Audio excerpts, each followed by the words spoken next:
Not be more excited to send it over to Ireland with our two directors and broadcasters from Aviva Stadium, Anthony Iati, Casey Hague, kicking off the season in Dublin, Ireland. BC, Georgia Tech. Guys, the broadcast is all yours. Good afternoon from Dublin, Ireland, and top of the morning to you in Boston, Massachusetts. Welcome to Aviva Stadium, the site of the Aer Lingus College Football Classic between the Georgia Tech Yellow Jackets and your Boston College Eagles. This is Casey Hague. I'm alongside Anthony Iati. Boston College coming off a difficult 3-9 campaign in 2015, going winless in the ACC. Injuries to quarterback Darius Wade, week 3, along with an inexperience at the quarterback position, was unfortunate for the Eagles. The bright spot, of course, was the defense, which ranked number 1 in the nation 12 out of 13 weeks in 2015. With 8 starters returning on defense and a graduate transfer QB from Kentucky, the Eagles are ready to start 2016 on a high note. In their way stands the Yellow Jackets of Georgia Tech, an identical record to the Eagles last season at 3-9. The Jackets struggled on the defensive side of the ball, and their inability to gain traction in the ACC Coastal Division led to a disappointing 2015 season. Sporting their triple option offense, we'll see if the BC defense can slow them down, or will the Eagles be stung by Tech. Anthony, how are you today? Doing great, Casey. Great to be here out at Aviva Stadium in Dublin, Ireland. And, of course, many thanks to Steve Mackley back in the studio engineering. Well, of course, as you know, Coach Adazio has made the decision that he will start the graduate transfer, Patrick Towles, from the University of Kentucky at quarterback today. Anthony, what are your thoughts? This is absolutely the right decision. There's no doubt in my mind. And we will see Towles on the field first, as Georgia Tech will be kicking off to BC to open this game. Towles, in his first year at BC as a grad transfer, brings experience. He brings size. He looks like a quarterback, Casey. We were just down on the field watching him warm up. This guy has all the intangibles, all the height, and he just brings SEC experience to this young offense that sorely needed it last year. Yes, the knock on him is that he's prone to making the big mistake, but he's going to bring a new dimension to this offense that we didn't see in 2015. Well, we will see Georgia Tech kicking off left to right across your radio dial. The Eagles will be returning it back. It looks like they have Miles Willis. Miles Willis back there. We had seen Michael Walker plenty of times last season doing it, but today for Georgia Tech, Harrison Butker will kick off into the 2016 college football season. We are here in Dublin, Ireland. It's 7:33 a.m. in the United States, and kickoff is away. Miles Willis gets under it, and he will knee the ball, and the BC Eagles will take it out. And we'll get a 1st and 10 Eagles offense on the field. Yeah, curious not to see Michael Walker back there returning kicks. He did a great job in that role for BC last year. Casey, I think the decision by Coach Adazio comes down to the fact that Walker is actually listed as a starting receiver on the depth chart. That's probably the reason he wasn't back there returning the kicks. They sent the 2 senior offensive captains back there, Miles Willis, Tyler Rouse, and as you said, fielding the kick halfway back in the end zone, taking the knee, and BC will open up on their own 25-yard line. Of course, in college, you do start from the 25-yard line. It will be Towles under center. His center, John Baker. Of course, it looks like BC will line up in the I. Single setback. They will send the tight end, Tommy Sweeney, over to their left. And it looks like they're crowding up front. And here comes Towles, the first play. He hands it off. That is Hilliman, and he will be taken down for a 5-yard gain at the 30-yard line. It'll be 2nd and 5 coming up. BC immediately going to a bunch formation, showing their cards on that run. They had Towles working out of the shotgun, but they motioned all the receivers and tight ends into a bunch, including Walker, who came in from the slot. But nevertheless, a good start for BC. That's what they're going to need to do. They got Hilliman back from injury. He missed 8 games last year, and he's obviously a major key. Towles lined up under center. 2 receivers on either side set back. Gets the snap from Baker. Hands it off to Hilliman again, who is stuffed up there. It looks like Callan got in on the tackle there for Georgia Tech. It'll bring up 3rd and 5 here. Yeah, pretty much no gain there. Just a straight run up into the A-gap behind the center, John Baker, and your right guard, Chris Lindstrom. Nothing doing there. Hilliman checks out. Callanan checks out. It looks like they're going to put it at 3rd and about 2.5 to 3 yards here. Generous spot. Very generous spot on that one. Forward progress, I'm sure. We're going to get our first look at Jeff Smith and at receiver 2, number 6, coming out split to the left on 3rd and 2. This is a big first play here for the Eagles on their first offensive drive of the season. Tolles in the shotgun, takes the snap, looks to his left, fires, and that one is incomplete. There will be a flag on the field.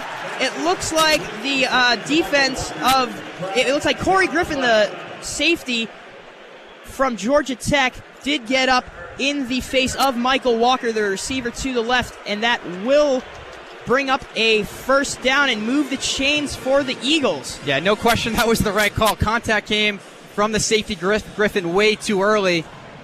A little over-aggressive there, trying to get that first 3 and out of the season. And not the way BC may be expected to move the chains, but they'll take it nonetheless.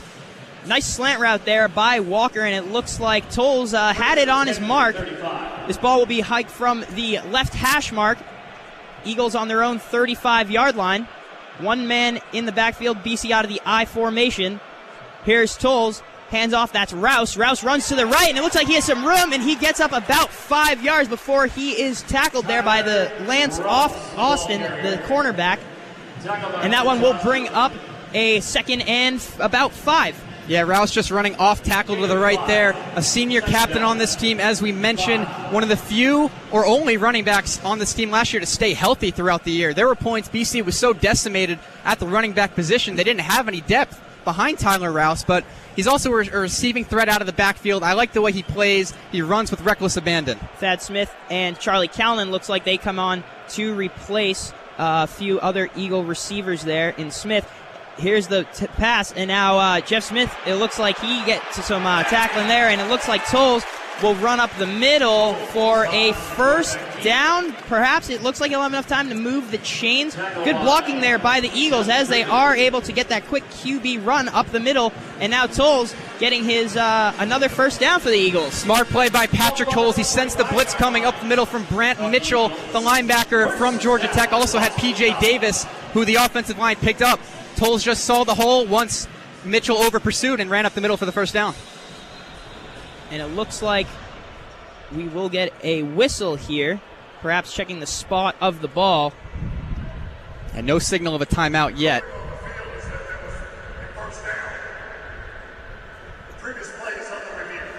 So the previous play is under review. The ruling was a first down.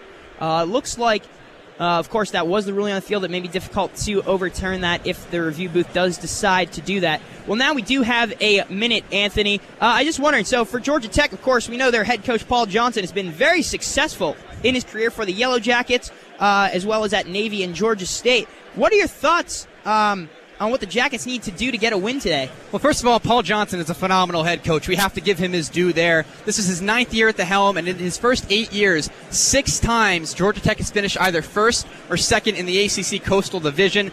He's 5th on the active list of coaching leaders in terms of wins, 168 of them, 3-time ACC Coach of the Year. So you know he's going to have the Jackets ready to play here today. So it looks like we will have a 3rd and 1 here as the clock begins to run with 12:19 here in the first. Tolles goes for the QB sneak, and it looks like he is very close to getting it. It looks like where the refs are going to spot the ball, it will be enough for a first down, and that'll move the chains here for the Eagles. He certainly did get enough. Forward progress, pushing him across that 45-yard line. Not the play call I was expecting, but keep in mind, Tolles does have a history of being a very good running quarterback. He does know how to handle the ball, handle his body in terms of getting down. 11 rushing touchdowns in his 2 years as the starter at the University of Kentucky. Well, the Eagles are now at their own 46-yard line, charging along ever so smoothly here on their first drive of 2016. Tolles under pressure. Now it looks like he has some room, rolls to his right, looking, and he decides to keep it himself. He'll scramble, has some room, and gets up to about the 51, 52-yard line, sliding in. And now for Tolles, we see his legs really working. Well, Tolles slipping across the 50 to the 48 there. I don't like that play. That's a dangerous head-first dive by Patrick Tolles. You wonder if kind of first game jitters has something to do with it. He almost tried to take on a linebacker head-on right there. Not what Coach Adazio wants to see. But nonetheless, he does get down around Rod Rook Chungong and picks up 4. Well, of course, there are no 51 or 52-yard lines. We are still in the very early stages of the football season. Now Toll sends his man in motion. That looks like that is Sweeney now here. He decides to hand it off. That is Hilleman, who will run into a few Hornets, and he will be tripped up. It looks like we'll go for about a 3rd and 2.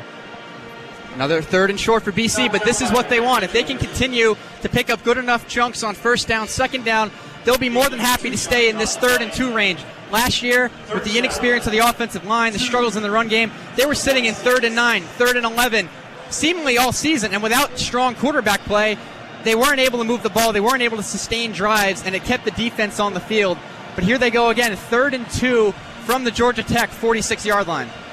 Well, we'll have Tolles lined up here in the shotgun. We'll have one back to his right.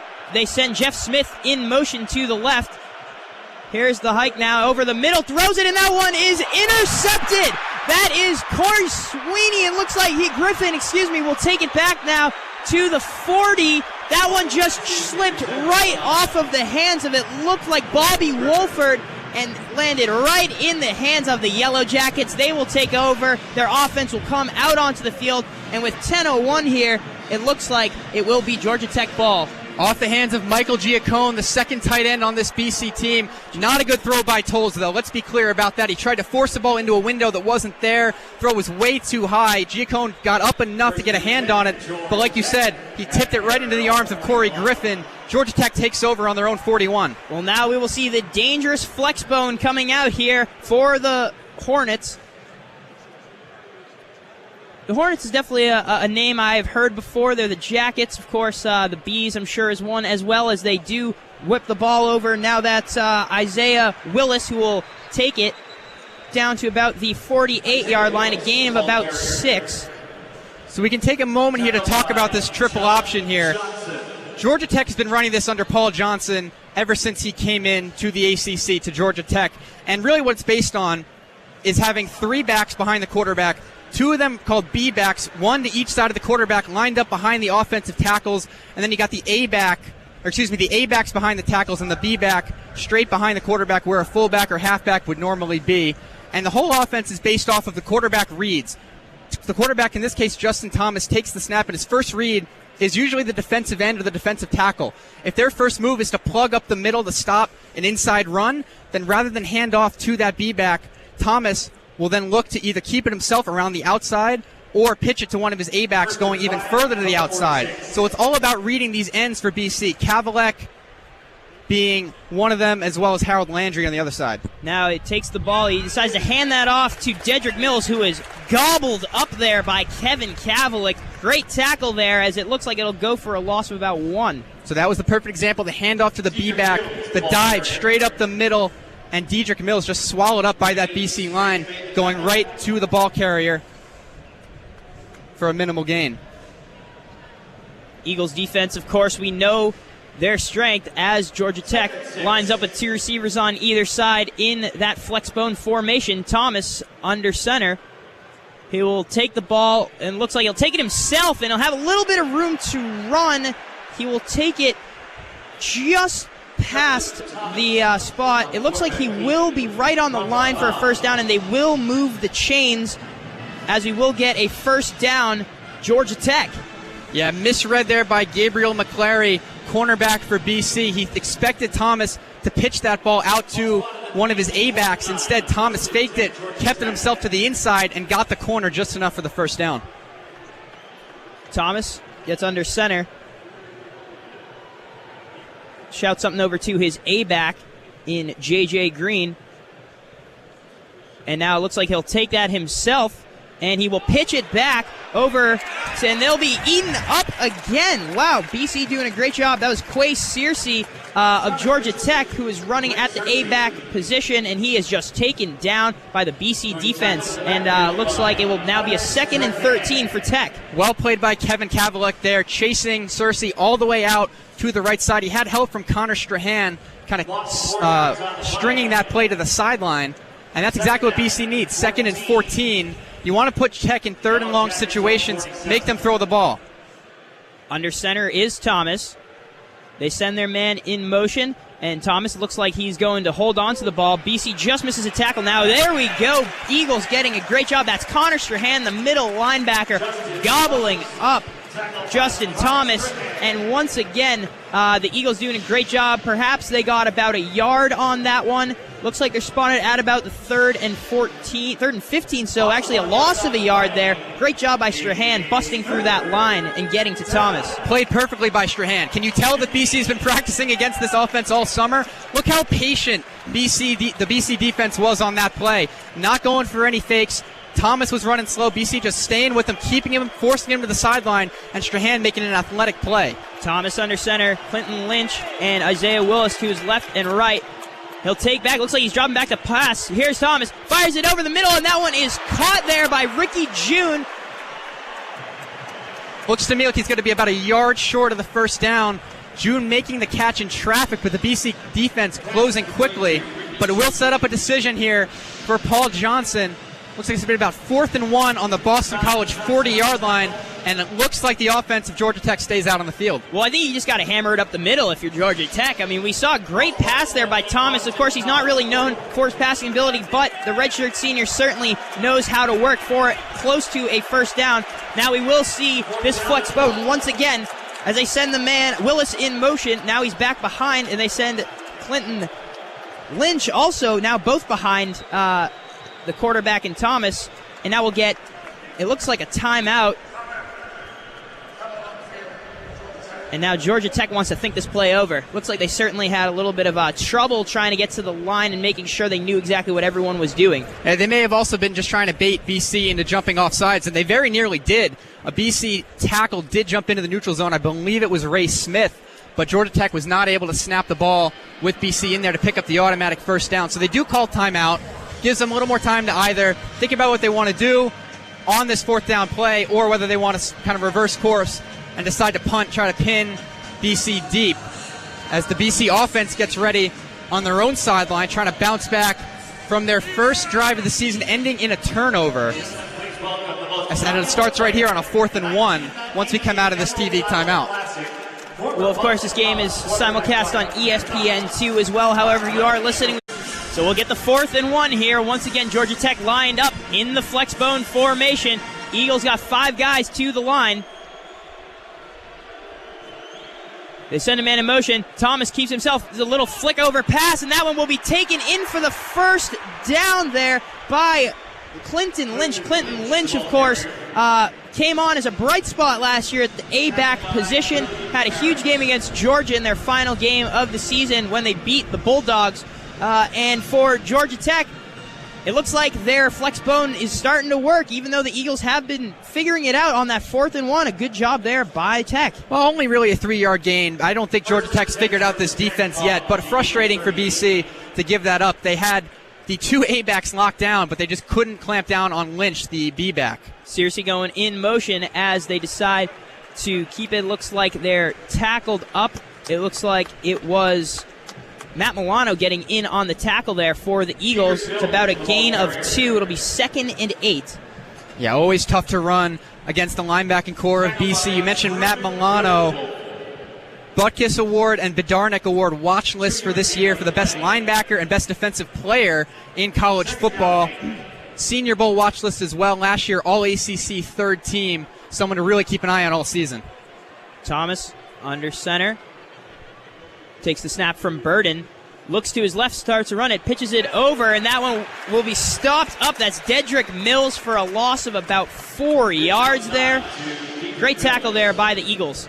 Give Dedrick Mills credit just for making the catch on that pitch. It was kind of an awkward one from Thomas. He had to reach back a little bit to corral that ball, stopping on a dime on some very wet grass. We were down there earlier. It is slippery, so give him credit for at least not putting that ball on the turf and putting Georgia Tech in a 3rd and 12 situation from the 40. Eagles have 4 up front. It will be Landry, Merritt, Goodapple, and Smith. Thomas under center on this 3rd down. Now he runs, rolls over to his left. We have a flag on the field, fires it down the field, a wide open man, and he makes that catch. That is Quay Searcy, who did a fantastic job. There was a flag on the field, so we will see if there is anything on it. Going to be offsides on the defense. And that will be declined there. And now we'll get a 1st and goal at the 4-yard line for Tech. Wow, what a change of events there. Georgia Tech hitting the first true big play of this game, and that's Quay Searcy, as you said, going right up the seam. Not any safety help down the middle from BC. John Johnson just a little late getting over there. And what's interesting to me about that, actually, they're lining up. I'll get into that after this play. Georgia Tech with their first time in the red zone on the season. Thomas in the flex bone formation. Lynch to his right. He has Dedrick Mills behind him, and it looks like he will hand that off, not going anywhere on that one. It looks like Mills will be stopped up short. Tackle from behind by Zach Allen, gain of 1. But on the previous play, 3rd and 12, I noticed BC not coming out in a nickel defense, staying in that 4-3, not putting any extra defensive backs on the field. You would only see that against a team like Georgia Tech, a team that runs this flex bone, this triple option. Against any other team, BC might have had an extra DB on the field to make that stop. And we have, from the flex bone, it looks like they have their backup quarterback in there. That's Matthew Jordan will be in right now. Don't think anything's wrong with Thomas. We know he has an injury history as Thomas takes it, and now it looks like he'll run it in for the touchdown.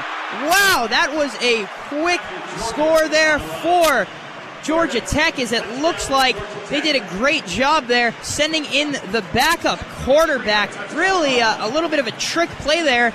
And it's 6-0 Georgia Tech here with 3:11 to go in the first. Yeah, really unexpected. Not sure why Thomas wasn't in the game, whether it's an injury, fatigue, something of that sort. But Matthew Jordan steps in, first play, takes the snap, and immediately rolls left and just gets the corner against that BC defense. First points of the season for the Yellow Jackets. Butker now in to kick. Rodwell, the punter, will hold for the extra point. The kick is up, and it is good. 7-0 Georgia Tech here as they score first here in the Aer Lingus College Football Classic here in Ireland. 7-0 Tech, 3:11 to go in the first. Not much BC could do on that play. It was well blocked by the Georgia Tech offensive line, and really BC played that triple option pretty well for the most part. They got hurt by the big pass down the middle to Quay Searcy, which is really the danger about this Georgia Tech offense. They lull you to sleep, run left, run right, dive up the middle, and then when you're least expecting it, they're hitting that big play right up the seam because the defenses are forced to guard the edges. That's where most of the pitches go to these A-backs and B-backs. Left the seam wide open for Searcy, and really that set up the touchdown by itself. Well, it looks like we will have the kick here from Butker as he will kick left to right. That one will be a booming kick as BC picks it up in their end zone. Willis will make the catch and they'll get a touchback here. Eagles will start with a first down at their 25-yard line. Absolutely, and just to give you a little taste of the BC starters since we didn't get to it on that first drive. Left to right on the offensive line, Aaron Monteiro at left tackle, Jim Cashman, the senior left guard, center John Baker, a junior, Chris Lindstrom at right guard, a sophomore, and the grad transfer I mentioned, Jimmy Lowry, number 74, playing right tackle. We've seen Kalman, we've seen Smith, we've seen Walker already at receiver, and of course the whole host of running backs that this offense deploys. Well, we will see the Eagles line up in the eye. It looks like they have Hilleman, sending Kalman and motion from right to left. Tolles under center. Hands out off to Hilleman. Hilleman will be taken down real fast there as it looks like they will get no gain, maybe a yard on that play. Interesting call by BC, motioning Charlie Callanan, a receiver, into a fullback spot, giving him the responsibility of blocking, and Lance Austin, the corner, just came off the edge and blew that play up pretty quickly for no gain. So Callanan will immediately check out, and the athletic Jeff Smith, converted quarterback, will join the huddle. I like Jeff Smith as a wide receiver. We saw his speed and his capability. Now all we need to know is, does he have hands? As Tolles will line up. Once again, we have it in the eye. Here's the snap, and now he'll give it off to Hilleman, who finds a hole. It looks like we'll have a flag on the field as Hilleman is taken down there. It looks like A.J. Gray, the free safety, will get in on that after about a gain of 8 yards. It'll bring up, if depending on that flag, well, we get a 5-yard penalty now on that one. It's going to be a legal formation on BC. They're going to back that up. But like you said, Casey, it was a nice hole opened up for John Hilleman. He did take that down near the marker, but it's all for naught. We're going to head back into 2nd and 15 from the 20. Well, I liked Garrison there, the young wide receiver, getting a little bit in there on this motion. Eagles have been doing a good job moving the ball and moving their people around. If Jeff Smith will come off the field. I'm interested to see how BC uses Smith. In what situations do they keep him on the field? Do they trust him enough as a blocker to have him out there on running downs?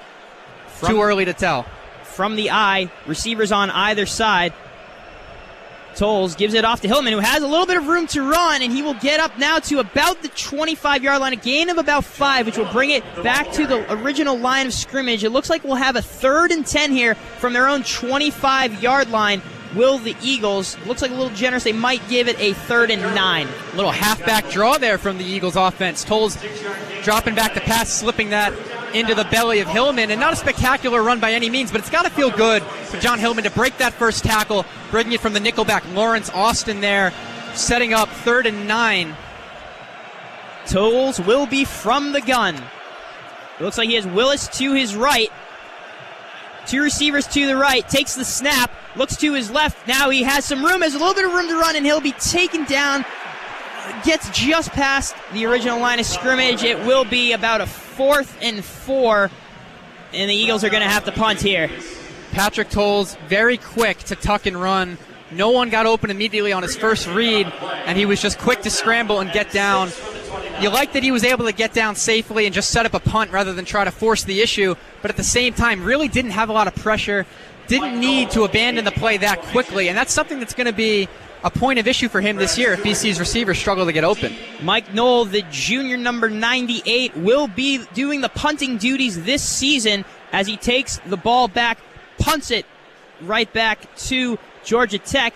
It looks like that will be a little bit of room to run as Kavalek gets a hand in on there, and it looks like they will make a tackle there as it is Brad Stewart, one of the wide receivers for Georgia Tech, takes it up to about the Tech 48-yard line and will get a 1st and 10 as the Flexbone offense comes out onto the field.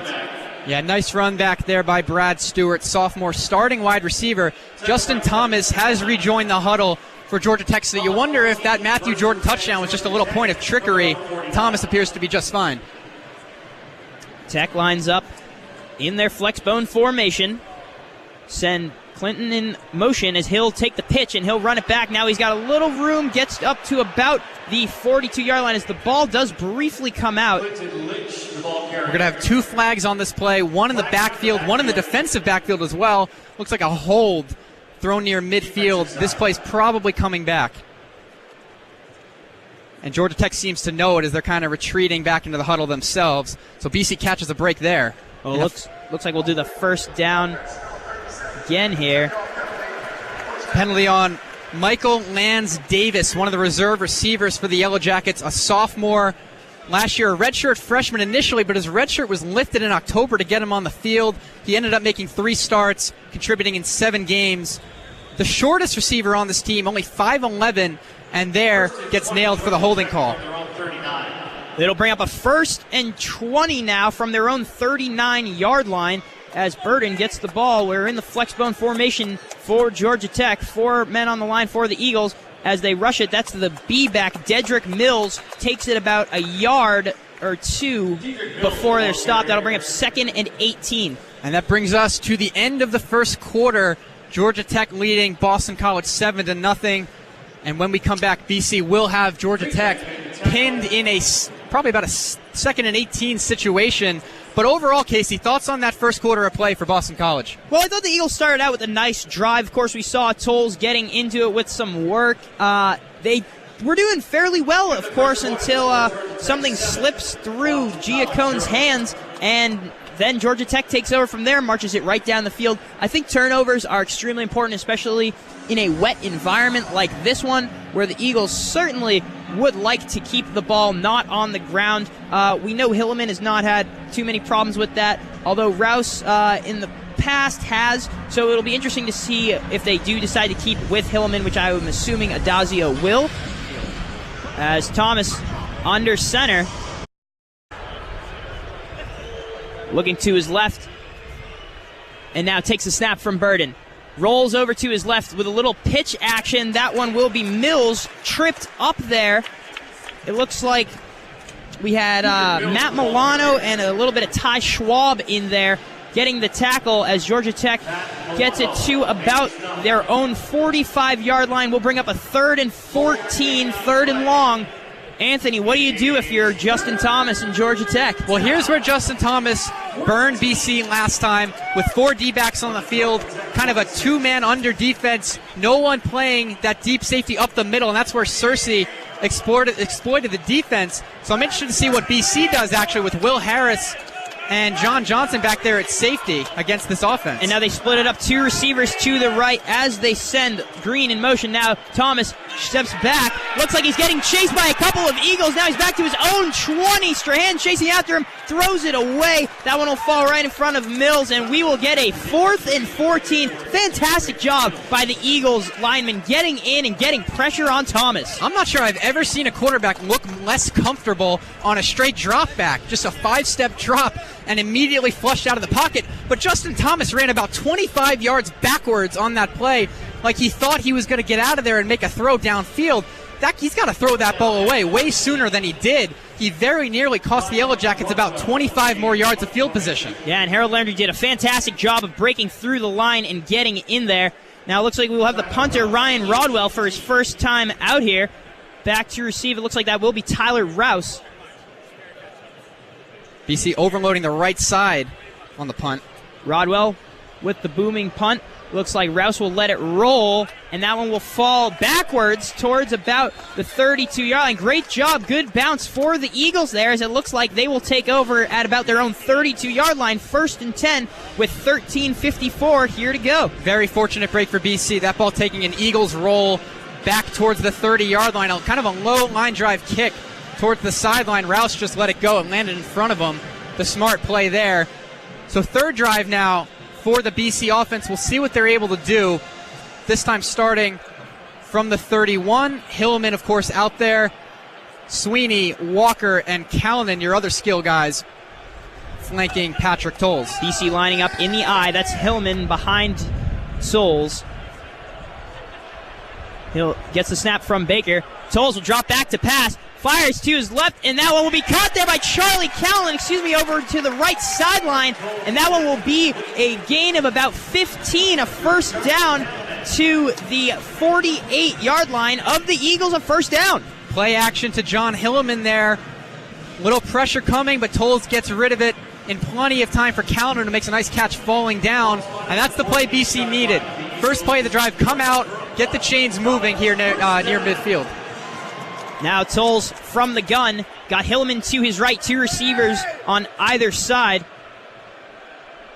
Takes a snap in the gun, looks to his left, fires over. That's Jeff Smith who makes a catch, breaks a tackle, and he gets to about the 43-yard line. He'll be marked out at the 44, and that'll bring up a 2nd and 2 now for the Eagles. That's a long throw from Patrick Tolles from one hash to the opposite sideline. First reception for Jeff Smith. Congratulations to him as he picks up a 1st down for BC, or actually close to it, he did step out. Now 2nd down and 3. Tolles under center in the eye. Moves their men to the left. Tolles takes the snap, hands out off. That's Hillman. Hillman has a little bit, and it will push ahead towards the 1st down at the 41-yard line. Eagles have a 1st and 10. Yeah, Piercy has enough. Hillman getting just enough of a head of steam to pick up that 1st down, going into the teeth of that Georgia Tech defense towards the tackles, Francis Callan, Patrick Gamble. So BC now 2 1st downs in a row, trying to get into a rhythm here with 12 and a half to play in the 1st half.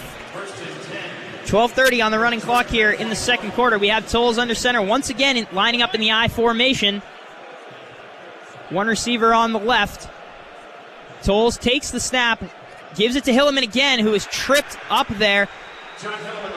That's going to be number 93, Antonio Simmons, defensive end coming off the left side, blowing that play up from behind.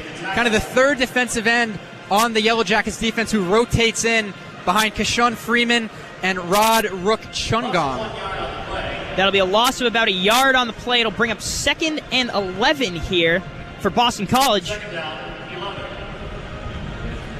Tolles will line up in the gun. He has Miles Willis to his left. They have two receivers to the right, one on their left. Tolles takes the snap from Baker. Looks to his right. He fires that over. That is Tommy Sweeney. It looks like he got his hands under it, and they will call it no. It looks like the one of the other refs running in, calling that a no catch, and it looks like we'll do a 3rd and 11 coming up. Yeah, as we get the replay here ourselves, looks like the correct call. That ball did clearly hit the ground. Thrown low by Tolles. Another tough throw to the opposite, to the far sideline. The ball's a little wet. I think that may play into it. It looks like the rain has subsided just a little bit, just enough as we knew it would right around game time, as this brings up 3rd and 11 here for the Eagles. Now on the Georgia Tech 43-yard line. Tolles in the gun, one man to his right. Drops back to pass. Looks over to his right, fires, and that one's Jeff Smith who catches it for the first down at the 27-yard line. That'll bring enough for an Eagles first down. Nice catch by Jeff Smith. You can't even tell that he hasn't played receiver in years. Going across the middle, no fear there. Didn't hear any footsteps, not showing any inexperience at all. Well delivered by Tolles. The patience on this play from Tolles. This is what I was talking about in between quarters. When there's no rush, let the play develop. Don't take off and run. And he delivers to Smith for the clutch first down. A 14-yard completion there by Jeff Smith. He's already caught for over 20 yards on 2 receptions. Tolles for the first down lines up in the eye with a receiver on either side. Tolles gives it off. That's Hilleman, who will be tripped up. And looks like he had a little more room to run, but just pushed back. They'll give him the forward progress, but about a loss of a yard or 2. It'll bring up 2nd and 12 on the game. Initially hit by Francis Callan, defensive tackle. Hillman did bounce off it, but P.J. Davis, the star linebacker on Georgia Tech, was there to bring him down in the backfield for that loss of 2. But Hillman doing everything he can to stay on his feet. Tolles will line up out of the gun. Hillman to his right. 2 receivers to their left. Tolles looking up the middle. He fires it, and that one is incomplete. Intended for Tommy Sweeney at about the 10-yard line.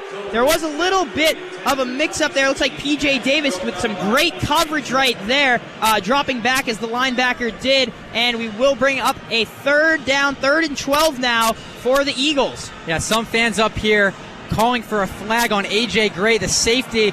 I think correct no call. Got there at the same time as the ball. I don't want to see the refs get into a ticky-tacky kind of game here with the pass interference.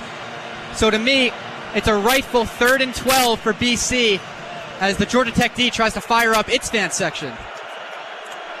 3rd and 12 here as Tolles is in the gun. He takes the snap, looks to his left, dumps it off, and that one will be taken by Rouse. Rouse just tripped up. A great tackle there, jumping to the feet. That's Step Durham, the cornerback of Georgia Tech, preventing the Eagles from going any further as they will stop at about the 26-yard line of Georgia Tech.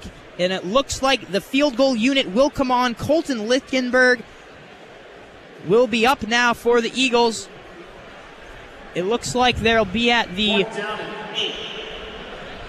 26-yard line, so that'll bring up about a 43-yard field goal. Jeff Smith to hold on the right hash. Here's the snap. The kick is blocked.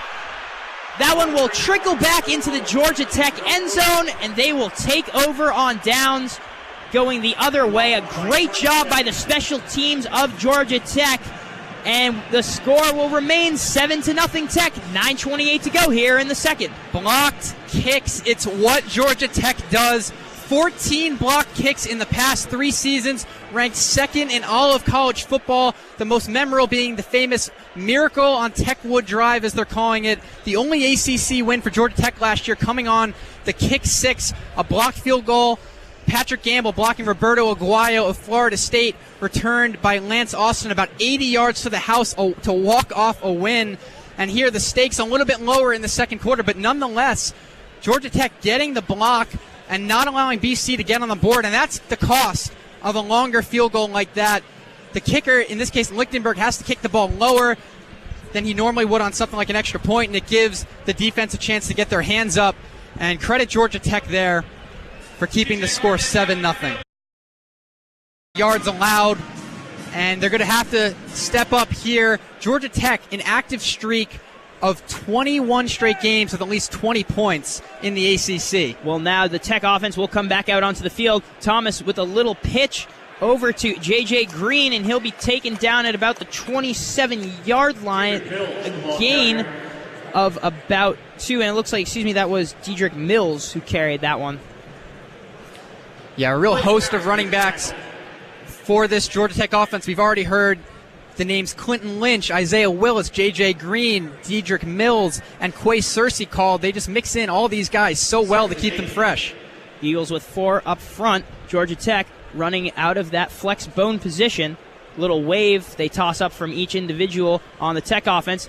Snap, and they give that off. That's Marcus Marshall, and he will be stopped up at about the 30-yard line. Be a gain of about 2, and it looks like that'll bring up a 3rd and 6 now, as the Eagles doing a good job quickly bringing Georgia Tech to an unfavorable spot on 3rd down. Yeah, Marcus Marshall, a sophomore, led the team in rushing as a true freshman, 86 carries for 654 yards. Even won an ACC Rookie of the Week award for his performance against Pittsburgh last year when he had 2 touchdowns on 159 yards. Now 3rd and 6 we have here at Georgia Tech on their own 30-yard line. Thomas with the flex bone. They'll send the man Lynch in motion. Thomas looks back, drops a pass, trying to find some room. He has a little bit of room to run, and he will be stopped up there.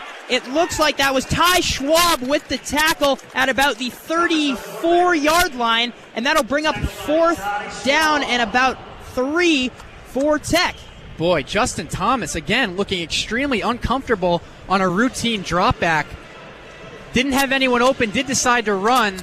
No problem with that, but Ty Schwab coming up and stopping him right in his tracks. A strong play from the junior linebacker for BC. But if you're BC, you can't be afraid of Thomas throwing the ball the way he looks. Yes, he hit the one big play to Searcy, but he's really not inspiring much confidence that he can sit back there and withstand the Boston College pass rush. Well, now we'll have Rodwell out to punt once again.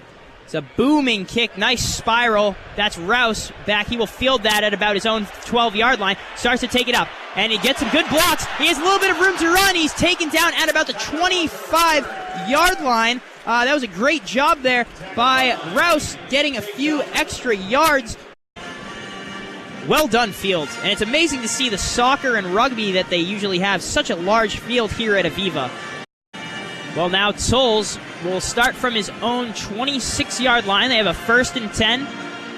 Hand that ball. No, decides to keep it himself, and he'll fire it deep down the sidelines. That's Jeff Smith, who will be pushed aside, and we will get a pass interference. The Eagles are going to get a big gain in yards on that one, as they will move it to about the Georgia Tech 25-yard line. What a turn of events here for the Eagles. I think in college it's going to be a 15-yard penalty rather than a spot foul.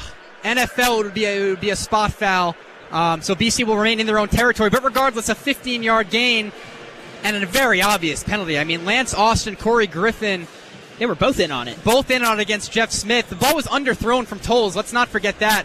Going deep, Smith had to turn around and try to come back to it. But that actually probably led to the flag just because it kind of helped him collide with both defenders. Well, the Eagles will have a 1st and 10. Unfortunately, it's only on their 43-yard line, not playing to the NFL rules here. So we get a little heave pass over to Hilleman. Hilleman gets a block, and he'll be taken down at about the 46-yard line. A gain of about 3 on the play. It'll bring up 2nd and 7. Yeah, John Hillman, we've seen him on just about every kind of run so far. We've seen him run inside. We've seen him take a pitch to the outside, left, right. They're getting him right back into the swing of things here, trying to get him back to his freshman year form in 2014 when he really carried this offense. 210 carries, 860 yards, and 13 touchdowns, replacing Andre Williams that season. Did a great job of that as we have the 2nd and 7. Tolles from the gun. 2 receivers to his right, 1 on his left. Looks like he's Hillman to his left. Takes the snap, looks to his left, decides to keep it himself. He'll have room to run, gets up to about the 49-yard line of Georgia Tech. That'll bring up a 3rd and short, about 3 yards or so to go for the Eagles here if they want to get that 1st down. Another 3rd and short situation, as you said. We'll see if BC decides to go to the air or the ground. Jeff Smith will check back in. 3rd down, 2 Eagles on the Georgia Tech We'll see how aggressive Georgia Tech decides to be with their defensive backs as well. Will they press up against these receivers? Will they give a little cushion? It'll be a 3rd and 2 here as Patrick Tolles is from the shotgun.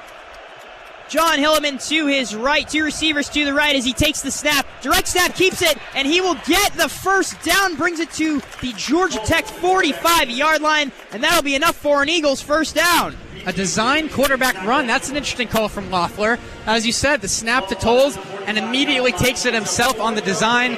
Up the middle, off right tackle, hole cleared by Lowry and Lindstrom to keep the chains moving here as we come up on 5 minutes to play in the first half.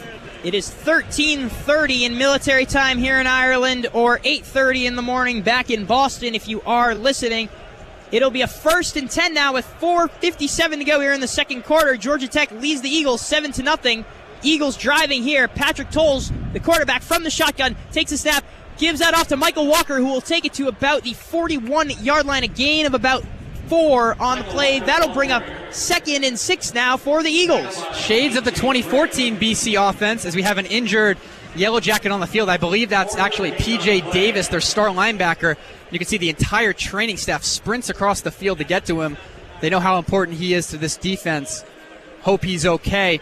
But on that play, we had a little bit of a jet sweep to Walker, the play that BC used so effectively on offense in 2014, mainly with Sherman Alston, who has since transferred out of BC. But it's that play where the receiver split wide, comes in motion before the snap, and times it up so that the quarterback receives the snap and immediately hands it off to the receiver running laterally. And that's what Walker did, coming towards the Boston College sideline, picking up a few. And in fact, it is Davis who is down and starting to sit up, a good sign, but certainly a lot of concern over on the Georgia Tech sideline for the health of their star. Have the Eagles back on the field at the Georgia Tech 41-yard line. Tolles will line up in the I formation, 2 receivers short side on either side, and now he gives it off. That looks like that was the freshman Devon Jones. Devon Jones. Oh, I didn't know we would see him today. However, yeah, he getting a little bit of run there, and it looks like he'll get about a yard or 2 on that one. That'll bring up a 3rd and about 5. Yeah, first collegiate carry for Jones, redshirt freshman out of Worcester, Massachusetts. He steps off the field, as does Thad Smith and Charlie Callanan, and BC will bring in a little more of their passing personnel here on 3rd and 5, possibly even 4-down territory, given that they don't want to kick from here and may not want to punt from the Georgia Tech 39. 3rd and 5, Tolles from the guns, got Tyler Rouse to his left. Looks right to pass, and he tosses that one over. It slips right through the hands there of the Eagles receiver, Chris Garrison, and that one will bring up a 4th and 5, 3:42 to go here in the 3rd. You got to punt, Anthony, don't you? I believe they will, as they should, try to pin Georgia Tech back with only 3:42 to go. You make them drive the length of the field with some limited time and only 2 timeouts to play with. But on that throw, again, not a great one from Tolles. Working the sidelines a lot so far.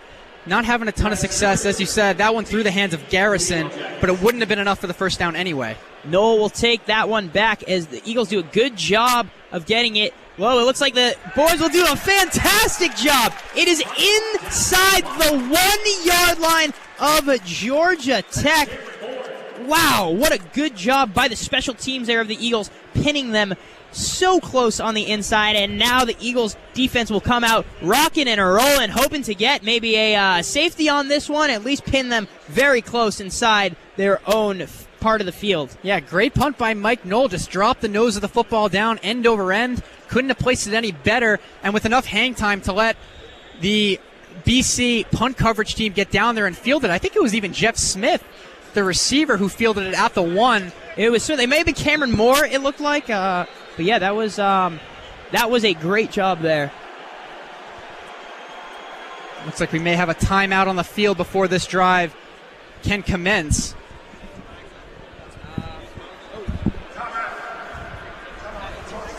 And it's going to be Georgia Tech taking their second charge time out of the half, leaving them with only 1.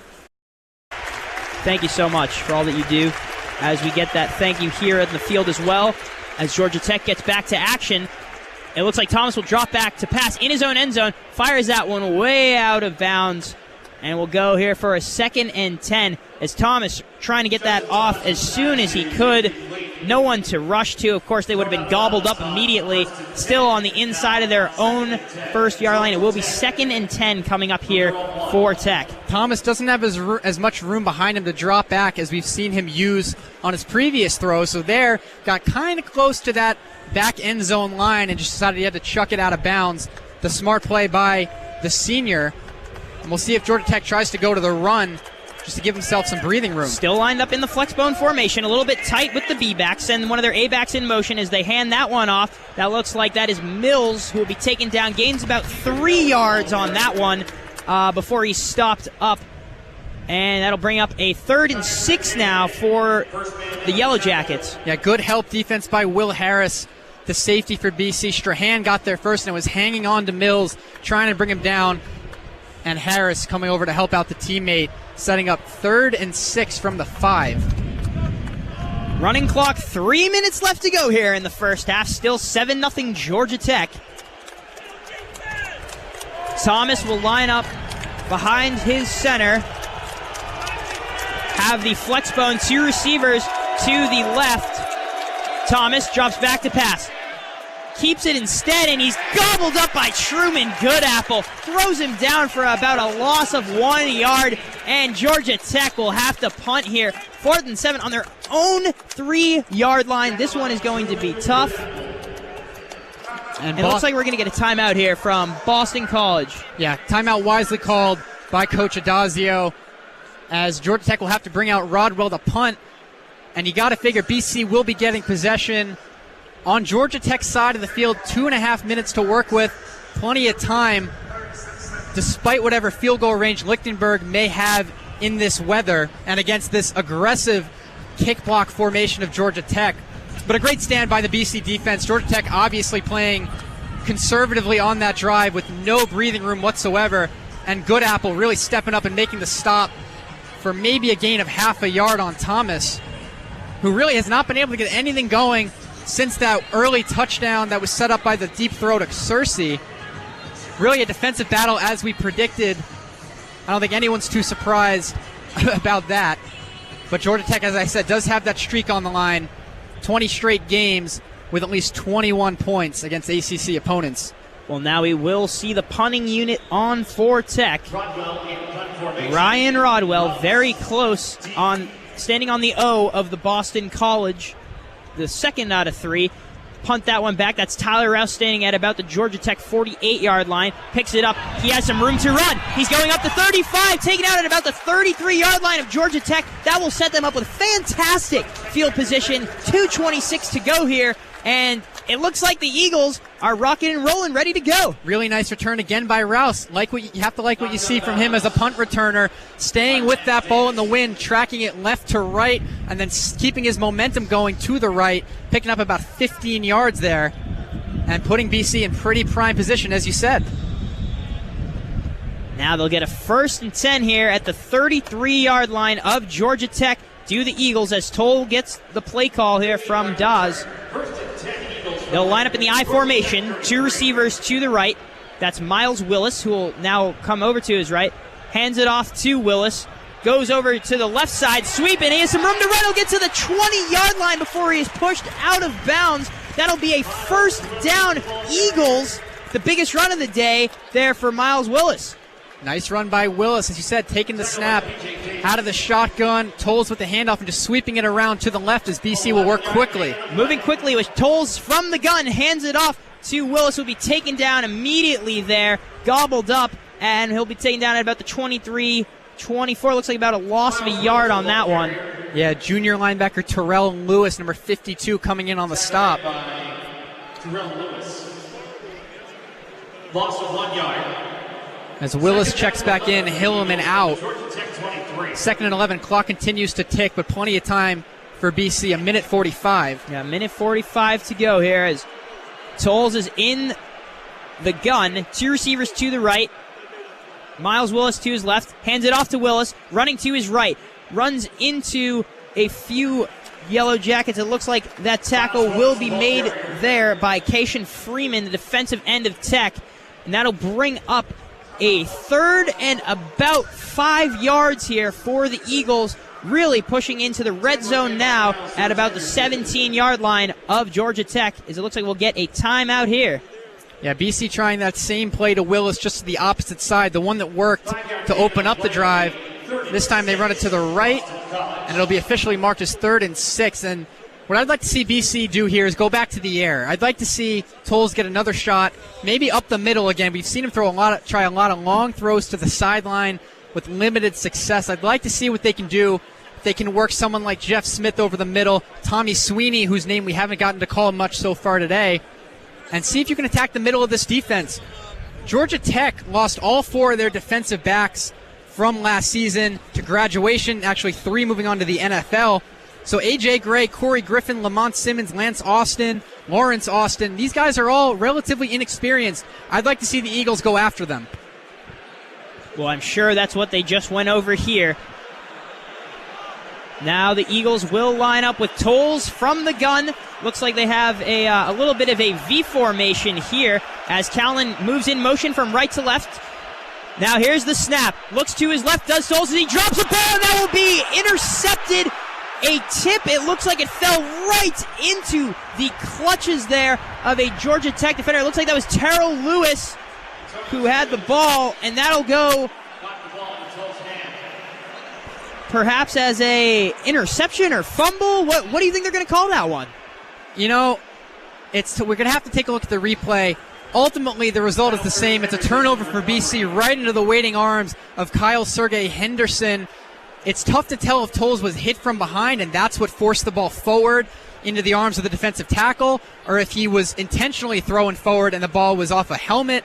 Regardless, second turnover of the day for Tolles, and a golden opportunity for BC falls by the wayside. Yeah, no points will come out of that drive as Georgia Tech offense is quick to get back out onto the field with 1:23 here to go in the first half. Thomas takes the snap. He'll hand that one off to, it looks like, Derek Mills, who will be taken down at about the 25-yard line, a gain of about 3 on the play. Bring up 2nd and 7. 2nd and 5, it appears. They got a gracious spot there. 105, 104 running clock here. Yeah, Georgia Tech content to probably let the half run out unless they can hit a big play on this next run. We've got 1 timeout left and they don't show any urgency whatsoever. They're content to go in up 7. With 1 set back, they have 2 receivers. Thomas hands it off. That's Mills again.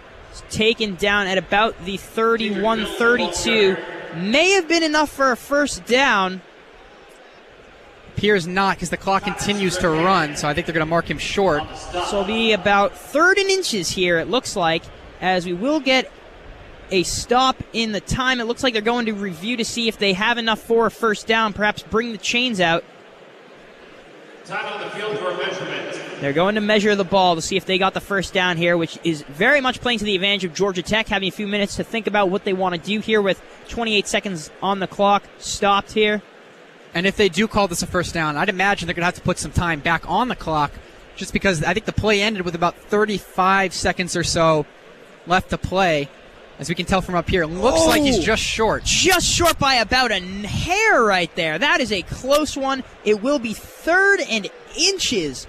Wow, what a close one. That ball spot was, I think, a little bit generous by the refs, but will not play to the advantage of Georgia Tech, as now they'll have a 3rd and inches, 28 seconds to go here in the first half. Georgia Tech likely to either just run out this clock or maybe run one more conservative play. Don't expect them to take any sort of shot down the field, although again we get a whistle as the referees congregate.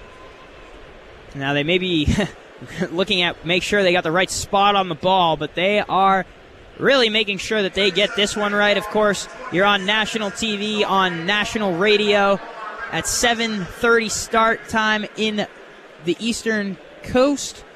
Of course, a little bit earlier on the Western Coast. It's a 4:30 kickoff in the morning. You think there's anyone watching college football out in California, USC maybe? No. No, I don't. Certainly not this game.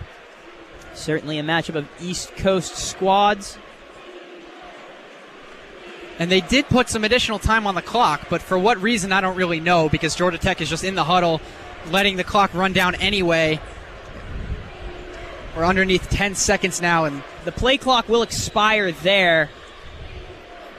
And so we'll get that 5-yard penalty, it looks like. And they called a timeout, so perhaps they'll go for a quick Hail Mary. Looks like bunched up here as they will run one more play as Thomas hands that off to Mills, who is stopped at about the 34. Clock will expire, and that'll be the end of the first half of college football Saturday. 7-0 Georgia Tech. They lead here from Aviva Stadium in Dublin. This is the Aer Lingus College Football Classic.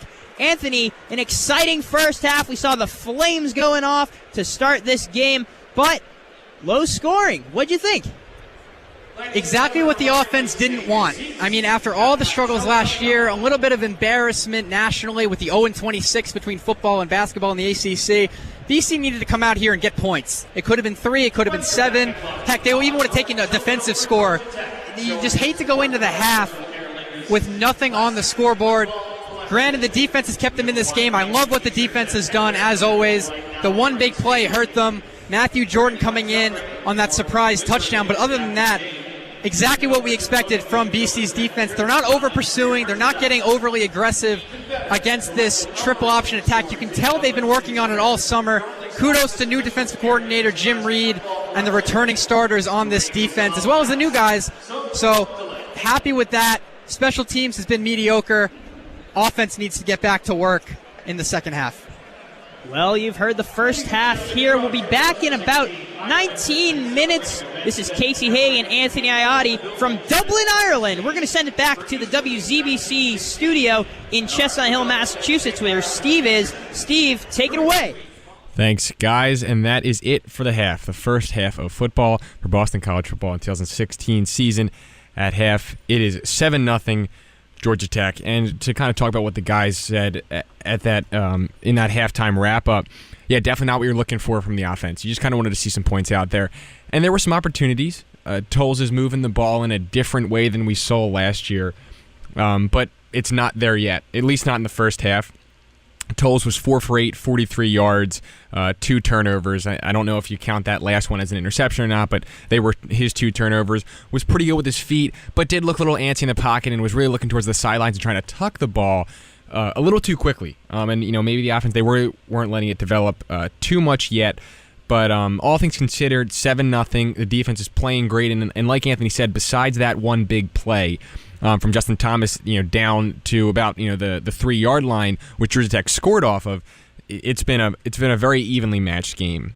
The second half just about to get underway as Georgia Tech leads Boston College 7-0.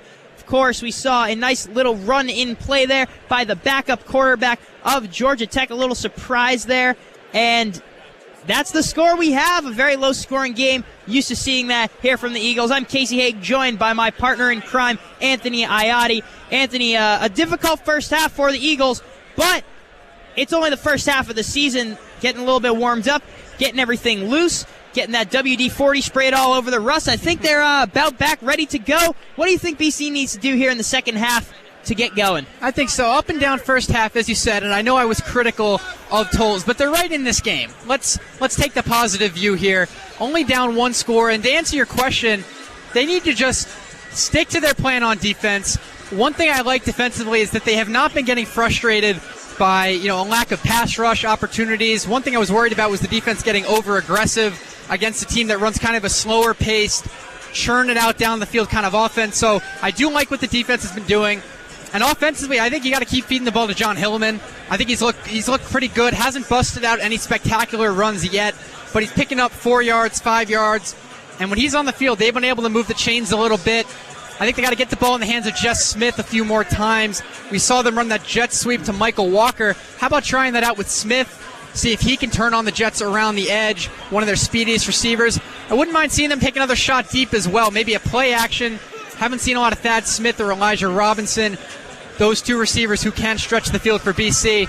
So to answer your question, defensively, status quo. Offensively, Hillman, get the ball in Jeff Smith's hands in some creative ways and take a shot or 2 downfield off play action. And of course, you sure said it that they do need to get Hillman involved coming off the injury-plagued season last year.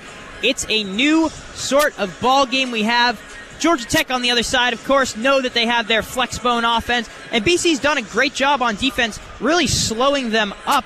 If you're Georgia Tech, how do you really try to figure out the BC defense, or do you just play to your defensive skills and hope that BC's offense can't come together? Well, this is how Georgia Tech wins games. As odd as that may seem, they're exactly where they want to be. They don't mind that they're not throwing the ball over the yard, up 21 points. This is how they play. They slow the game down. They run the ball. They have long drives. And the key to their offense, if they can pick up third and longs through the air, as we saw them do a couple of times in the first half, they're golden. They've got to be feeling pretty good offensively, and defensively, they've bent, but they haven't broken. They got the clutch play on special teams from the block kick. So I think Georgia Tech's happy with where they are, and as they start off the second half with the football, they're looking to put together another 5-minute, 6-minute, 7-minute drive and either get some points on the board or at least pin BC deep, as the Eagles haven't shown the ability to drive all the way down the field and put anything on the board. BC elected to receive to start. Georgia Tech will get the ball to start the second half, as Colton Lichtenberg, the kicker for Boston College, will come out as he will kick the ball left to right across your radio dial. You're listening to WZBC Sports on WZBC Newton 90.3 FM. Casey Hague and Anthony Iati here in Dublin, Ireland, as we're getting set for the start of the third quarter. Waiting to come back from TV timeout, it looks like. So we will get that kick here from Lichtenberg. Back to receive for Georgia Tech. It appears that's J.J. Green, one of their A-backs. As the crowd gets fired up here as we begin the start of the third quarter. Lichtenberg kicking off. And that'll be taken back now by Green. He'll start at his 15-yard line to the 20, 25. He has some room to run. He'll get to about the 36, 37-yard line before he is tripped up there. It looks like that was William Harris for the Eagles on special teams making that tackle. Georgia Tech breaking off a nice run to start the third quarter. They'll take over on first down at their own 37-yard line. Yeah, really dangerous run back by J.J. Green. A redshirt junior, actually a transfer from the University of Georgia, had to sit out last season per NCAA rules. Gets Georgia Tech going here in the second half with a nice run back. Transferred from Georgia. That's got to be a Cardinal sin down there, or more a Bulldog sin. Anyways, we have, once again, Thomas under center. He hands that one off. That looks like that's Dedrick Mills. Will be taken down at about the 41-yard line.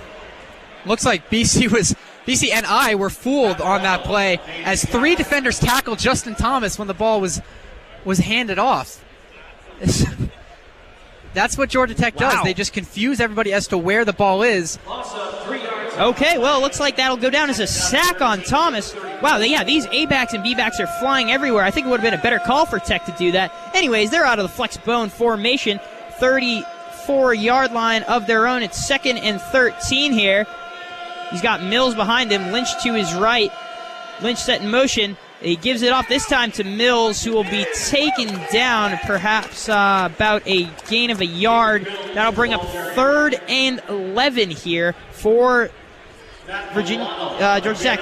Matt Milano on the tackle, senior linebacker who I mentioned, 60 tackles last season, a team high 17 and a half of them for a loss, to go along with 6.5 sacks, knocked out 2 fumbles. He's my pick for the defensive MVP, maybe even the MVP of this entire team. I love his energy. He can play the run, he can play the pass, and him next to Strahan and Schwab is a heck of a linebacking trio. Now Thomas under center with the flex formation. They have 2 receivers, one on either side. They send Mills in motion, and there's a little bit of a drop pass there, and it'll be incomplete. That's Brad Stewart, the wide receiver. Referees weren't immediate to call it, but now with a low throw there from Thomas, that'll bring up 4th and 11. Punting unit now on for the Yellow Jackets.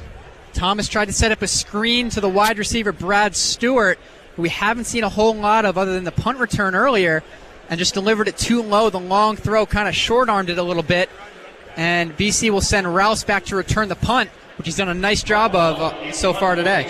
Ryan Rodwell back out for his 3rd punt of the day. Booms that one as Rouse will chase it up. It looks like he'll let the ball roll. And it gives a friendly roll to the Eagles, drops back to about their 37-yard line. Looks like there's a flag on the field. We'll get that call as soon as we hear it. But it looks like the Eagles will take over on first down here. Another short punt from Rodwell. He's not getting a lot behind that ball. And again, taking a BC roll. The call's going to be holding on the receiving team. It's going to back BC up 10 yards before this first down. So squandering a bit of that field position, they would have had it at the 36. Instead, they'll take it from their own 26. Has Patrick Tolles right behind him. Looks like BC coming out in an I formation. Looks like that's Dudek and Hilleman. With Charlie Callanan split out wide to the left. One receiver set. And now that'll send Callanan from left to right in motion. Here's the snap. Hands that off to Hilleman. Hilleman breaks tackle and he has a little bit of room to run. Here he goes from the 50, the 45, 30. Here goes Hilleman. 20, 15, 10, 5, touchdown! John Hilleman with the huge run for the Eagles. 73 yards, John Hilleman to the house. BC an extra point away from tying this game. What better way to come out in the second half than that, as Tolles is fired up, running back to the sideline. That's the play we were talking about. Put it in Hilleman's hands. He was going to bust a big one eventually, and there it is. You saw him get tired around the 20-yard line, but he just kept churning his legs. Lance Austin right behind him. Thought he was going to dive and make the tackle, but Hilleman outruns him to the end zone. The all-important extra point here for Boston College, needing to tie this game up. Jeff Smith to hold with Lichtenberg. The kick is up, and that extra point is good. It is a 7-7 game here in Dublin, Ireland at Aviva Stadium. 13 minutes to go here in the third quarter.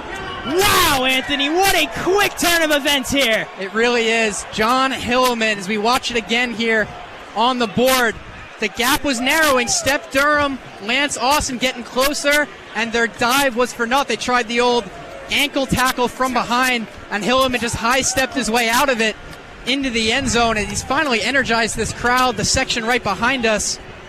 And the BC bench is alive, too, as now the defense can go out there and play a little more aggressively here, try to force a turnover with just 2 minutes gone by in the second half. You gotta love that. Absolutely. Well, Hilleman rushes for his first touchdown of 2016. It is the Eagles' first offensive points on the year. 16th career touchdown for John Hilleman.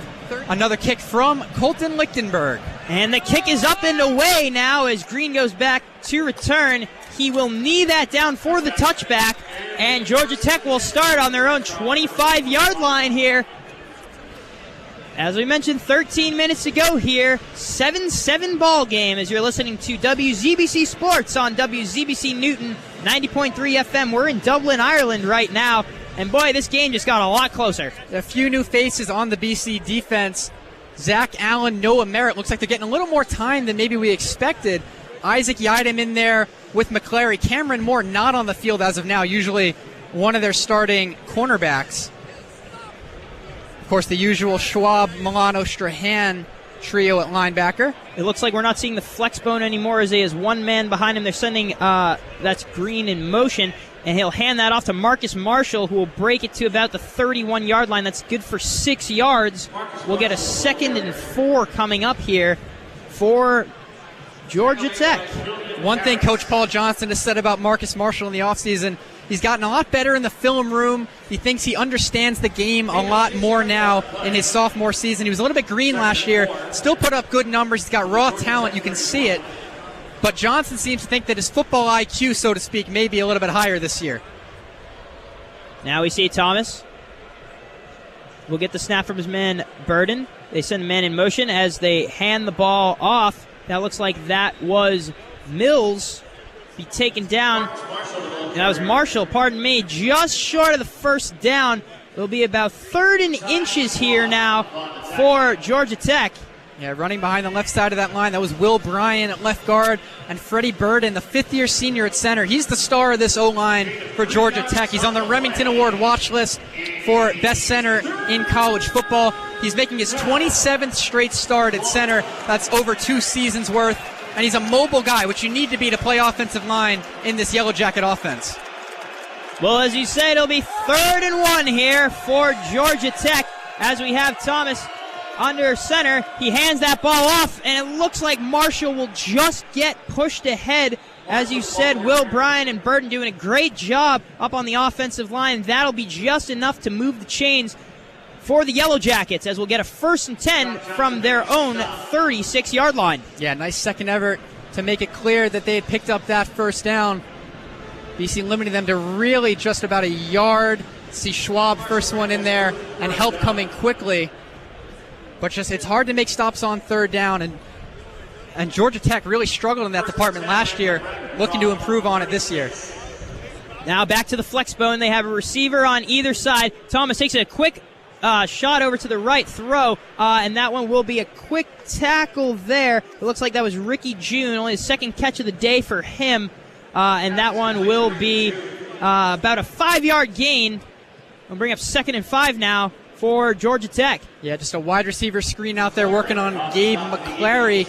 June started every game as a sophomore last year for Georgia Tech and led them with 24 catches, 520 yards, 4 touchdowns, and finally gets into the mix a little bit here.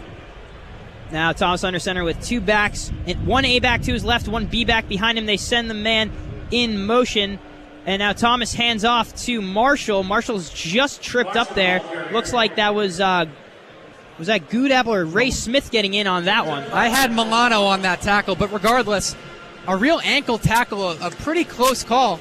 Not far away from breaking that off for a big gain was Georgia Tech. But Milano, who we've raved about so far today, comes up, makes the stop, sets up another 3rd and short. Well, this will bring up a 3rd and 2 now from the 44-yard line of Georgia Tech. Eagles standing 5 up front. And from under, he'll take the snap, and he'll toss that back to Marshall. Marshall has some room to run. Here he goes, and he'll be pushed out at about the 38-yard line. That was Ty Schwab getting in on that, but a big gain there for Georgia Tech as they will get a 1st down here. And that play was made by Isaiah Willis, the A-back on the block, opening up that hole. It looks like Will Harris had a beat on that play, and he just came in and cut blocked him low and enabled Marshall to get down the sideline for the big gain.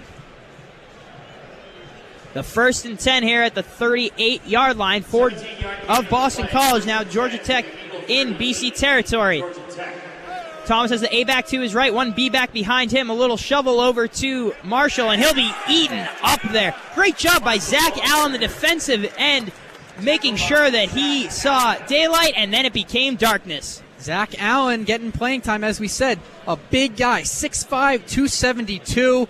They've been working on him in training camp on swatting down passes at the line of scrimmage. And here he just gobbles up the rusher for a loss of 2.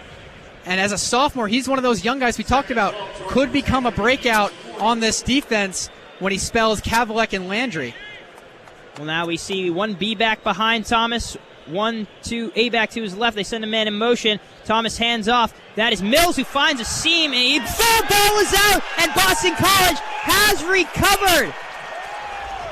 BC forces a fumble, and it looks like they will take over at their own 27-yard line. Dedrick Mills puts the ball on the ground, swatted out from behind, and Truman Goodapple, senior captain at defensive tackle, right there immediately pounces on it and wisely just falls on it rather than picking it up and trying to run a huge play. We'll see who knocked that out.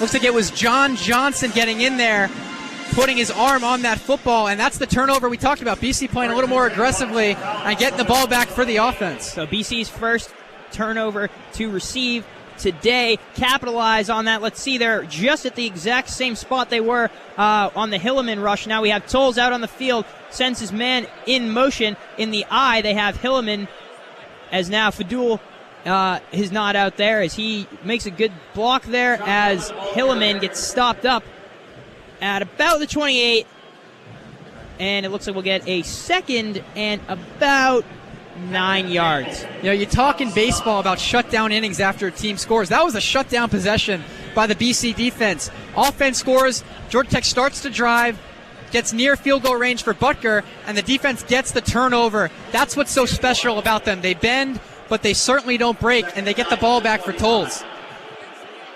Tolles from the gun, takes the snap, keeps it himself, rolls left, throws that over. That's Jeff Smith who makes the catch. He is immediately chewed up there by the defense. That is Corey Griffin, the safety of Georgia Tech. BC with a gain of about 4 on that play. That'll bring up third and about 4 yards. And we saw right there one thing that Coach Adazio has said in the offseason Smith needs to work on. To play receiver, he put on 20 pounds, and Adazio said he wanted to see Smith hit back. When defenders hit him, got to be able to break some tackles, and there Smith just got knocked backwards as he was turning around awkwardly into the play. Tolles will be in the gun. He has Tyler Rouse to his right, 2 receivers to the right side, 1 to the left. 3rd and 3 here. He takes the snap. Tolles looks to his right with a slant, makes it to Cowlin, and that'll be enough for a BC Eagles first down at about the 40-yard line. That's Charlie Cowlin's game. He's not a speed guy. He's bigger. He's a possession receiver. 6'4", 239 is the redshirt junior. He's the veteran among this young group of receivers. Second on the team last year in catches and yards. And there, just a simple 3rd and short slant. Get the first down, secure the catch, and get to the ground.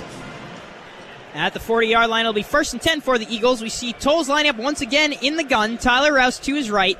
2 receivers on the left. Looks like they have a tight end line up on the right as well. They send Jeff Smith in motion as Jeff Smith will take it on the sweep. Looks like he's got a little bit of a good run to run. Great blocks by the Eagles as Smith will break off a gain of about 7 yards on that one. Great play and good decision there by Tolles. That's the other play we talked about coming out of the half, the jet sweep to Jeff Smith. They tried it. Didn't have as much success as they would have hoped, but nice job by Smith to make something out of nothing there. For a moment, I thought he was going to end up being tackled in the backfield. Instead, he actually picks up a nice gain and sets up 2nd and short. Will it be 2nd and 1 here? Tolles lines up in the I formation. He'll hand that ball off. That is Miles Willis, who will take it to about the 47-yard line. Looks like it's a good little run by him. Got a nice block, and that'll be enough for an Eagles first down there. Yeah, BC back in Georgia Tech territory. Just grind up this clock, put together a long drive, keep the Georgia Tech offense on the field. You want them to come back on the field feeling a little bit hurried, feeling like they haven't touched the ball in a while. If I'm Scott Loeffler, I'm just trying to sustain a drive here. It'll be first down now as Tolles will drop back to the shotgun. He's got, looks like Hillman to his left. He'll send Jeff Smith in motion once again as he'll drop back to throw, looks to his right, and he finds Michael Walker for a big gain. He'll get to about the 28-yard line of Georgia Tech. That looks like that'll be good enough for about a 22-yard reception there. Great catch there by Michael Walker, moving the chains. Yeah, Walker making his presence known as a receiver on that deep out route. I actually thought Tolles had Chris Garrison wide open for a potential touchdown even further down the field, but he takes maybe the safer throw and picks up a nice gain for the first down. Can't complain about that whatsoever. Well, the Eagles with the first down now, creeping into the Georgia Tech territory on their 28-yard line. Tolles under center, lined up in the I formation, has a receiver on either side.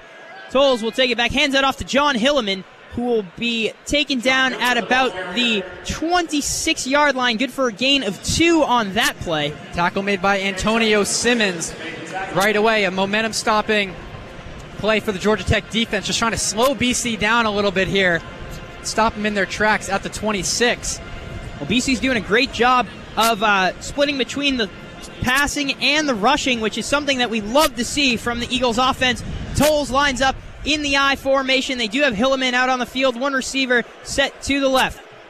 Tolles hands that off to Hilleman, who is quickly taken down there. It looks like that was Terrell Lewis made the tackle, and that'll bring up 3rd down and about 9 for Boston College.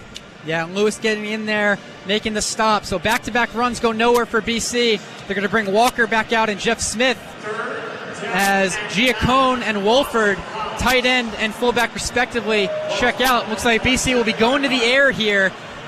If they're not able to complete the pass, it sets up about a 45-yard field goal if they so choose. You got to love to see this with the young safety core that is on Georgia Tech. BC knows where to make their money today. Under center, back in the gun. He takes that pass over to Michael Walker. Michael Walker with a little screen, has a little room to run. He trips up at about the 23-yard line, right on the edge of a first down. We may get a measurement here, as that one looks very close, perhaps just inches short. I believe he's going to be a little bit short, but it looks like Walker may have tripped on his own man. Yes, he did, stepping on the ankle of number 75, Chris Lindstrom, the right guard, who was pulling out and blocking. Walker may have broken a touchdown had he not stepped on Lindstrom, but BC going to go for it on 4th and 1. 4th and 1 on the Georgia Tech 18-yard line. The Eagles are going to call a timeout here, and they'll think this one over. 2:58 here in the third quarter is a tie game, a touchdown apiece, 7-7. The Eagles are soaring. They're marching down the field, hoping to get something going here. You got to send Lichtenberg back out there. He's getting some pump-ups from the whole special teams unit out there, including special teams coach Al Washington. And I think this is just the chance for him to put the block in the rearview mirror. You know, we'll have to take a look at a replay to see if the block was even his fault. It's possible somebody up front missed a block on a defender. But regardless, Lichtenberg 3 of 6 on field goals last year. Came on late in the year, as I said. A sophomore, number 99, who really was brought in last year to resurrect this kicking game after the disaster that was 2014, as we talked about. And if you're Georgia Tech, you're focusing on the same thing. You're thinking about a low kick. You're thinking about getting your hands up on it. Someone like Patrick Gamble, Francis Cowan, the defensive tackles, who also mix it up in there. Run as they line up here. It'll be about a 35-yard. Oh, here it is. Kicking Lichtenberg with it up, and that ball will be no good.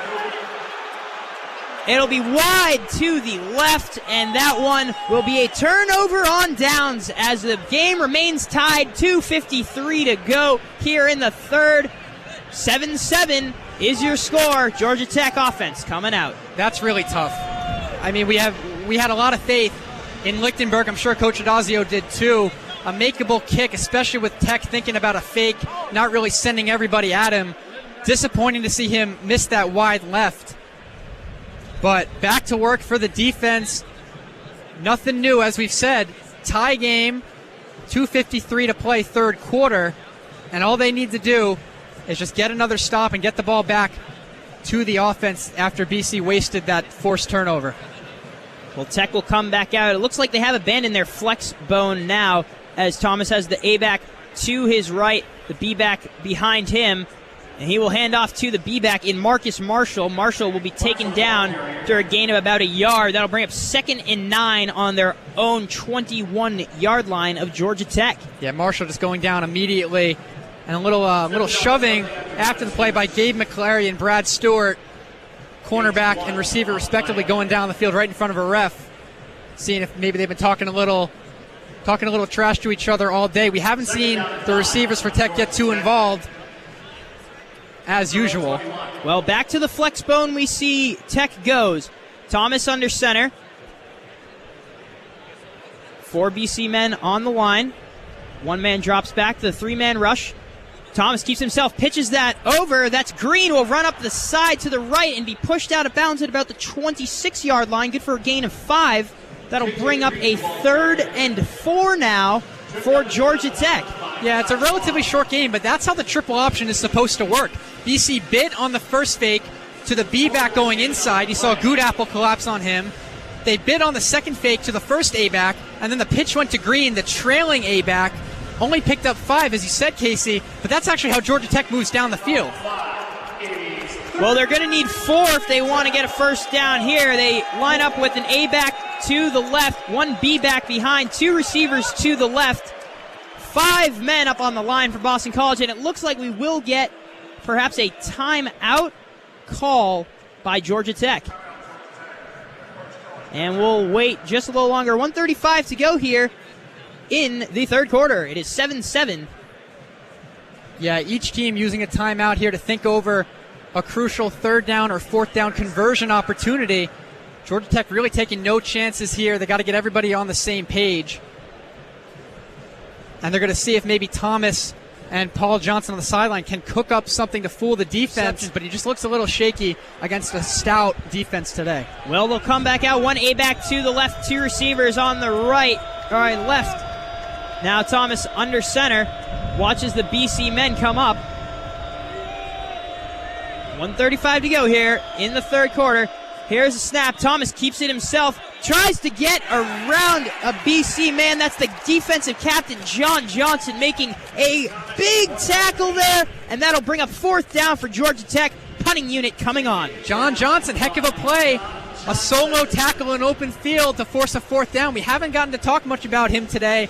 Another guy on that Senior Bowl watch list. He was really confident yesterday at that pep rally that we were at, Casey, saying to the whole Dublin crowd, if you don't know who I am, you will soon. I think people who are paying attention here to that third down play will know John Johnson's name. Well, the punt comes here from Rodwell. Back to return that. It looks like they will decide to keep it as Rouse lets it up for Georgia Tech. Boston College will take over at their own 37-yard line with a first down. The offense back out onto the field. Yeah, another short punt by Rodwell. BC has to be careful. Their punt return unit obviously is running back to set up their blocks for routes. The ball was not too far away from hitting the back of one of their blockers and being a live ball, being a loose ball. We've seen it a few times. You got to think that Coach Washington is going to tell them, hey, turn around, watch the ball, because he's punting short. Tolles lines his Eagles up in an I formation. The two tight ends move from right to left. Tolles hands that off. John Hilleman will take it for about a 2-yard gain, taken down at about the 40-yard line. And they'll go for 3 yards. Good for 2nd and 7 coming up. Yeah, we'll see how much Hilleman has in the tank now that he's had a few minutes on the sideline after sprinting 73 yards for a touchdown. Probably spent the last series trying to get his feet back under him a little bit. BC has the all-important 2nd and 7 to try to set up at worst a 3rd and short. Tolles is under center, has a man behind him, decides to drop back to pass, fires it over the middle, and that one is caught. That one is Kalman. It looks like another catch today. Be taken down at about the 46-yard line, and that will be a stop since they moved the chains with 6 seconds left. Now the clock begins to run, and that will be the end of the third quarter here in Dublin, Ireland. We're at Aviva Stadium. You are listening to WZBC Sports on WZBC Newton, 90.3 FM.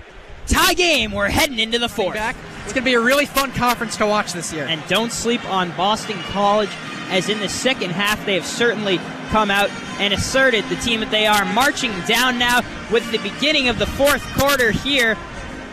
They're on the other side of the field of Georgia Tech now, switching over due to the change in quarter. We have Tolles under center. He has one man behind him in Hilleman. He'll hand that off to Hilleman as Hilleman will take it to about the 43-yard line. It'll be a gain of about 2. We'll go for 2nd and 8 here with running clock 14:46 here in Dublin. BC will swap out 4 guys, get some fresh legs in there on 2nd and 7.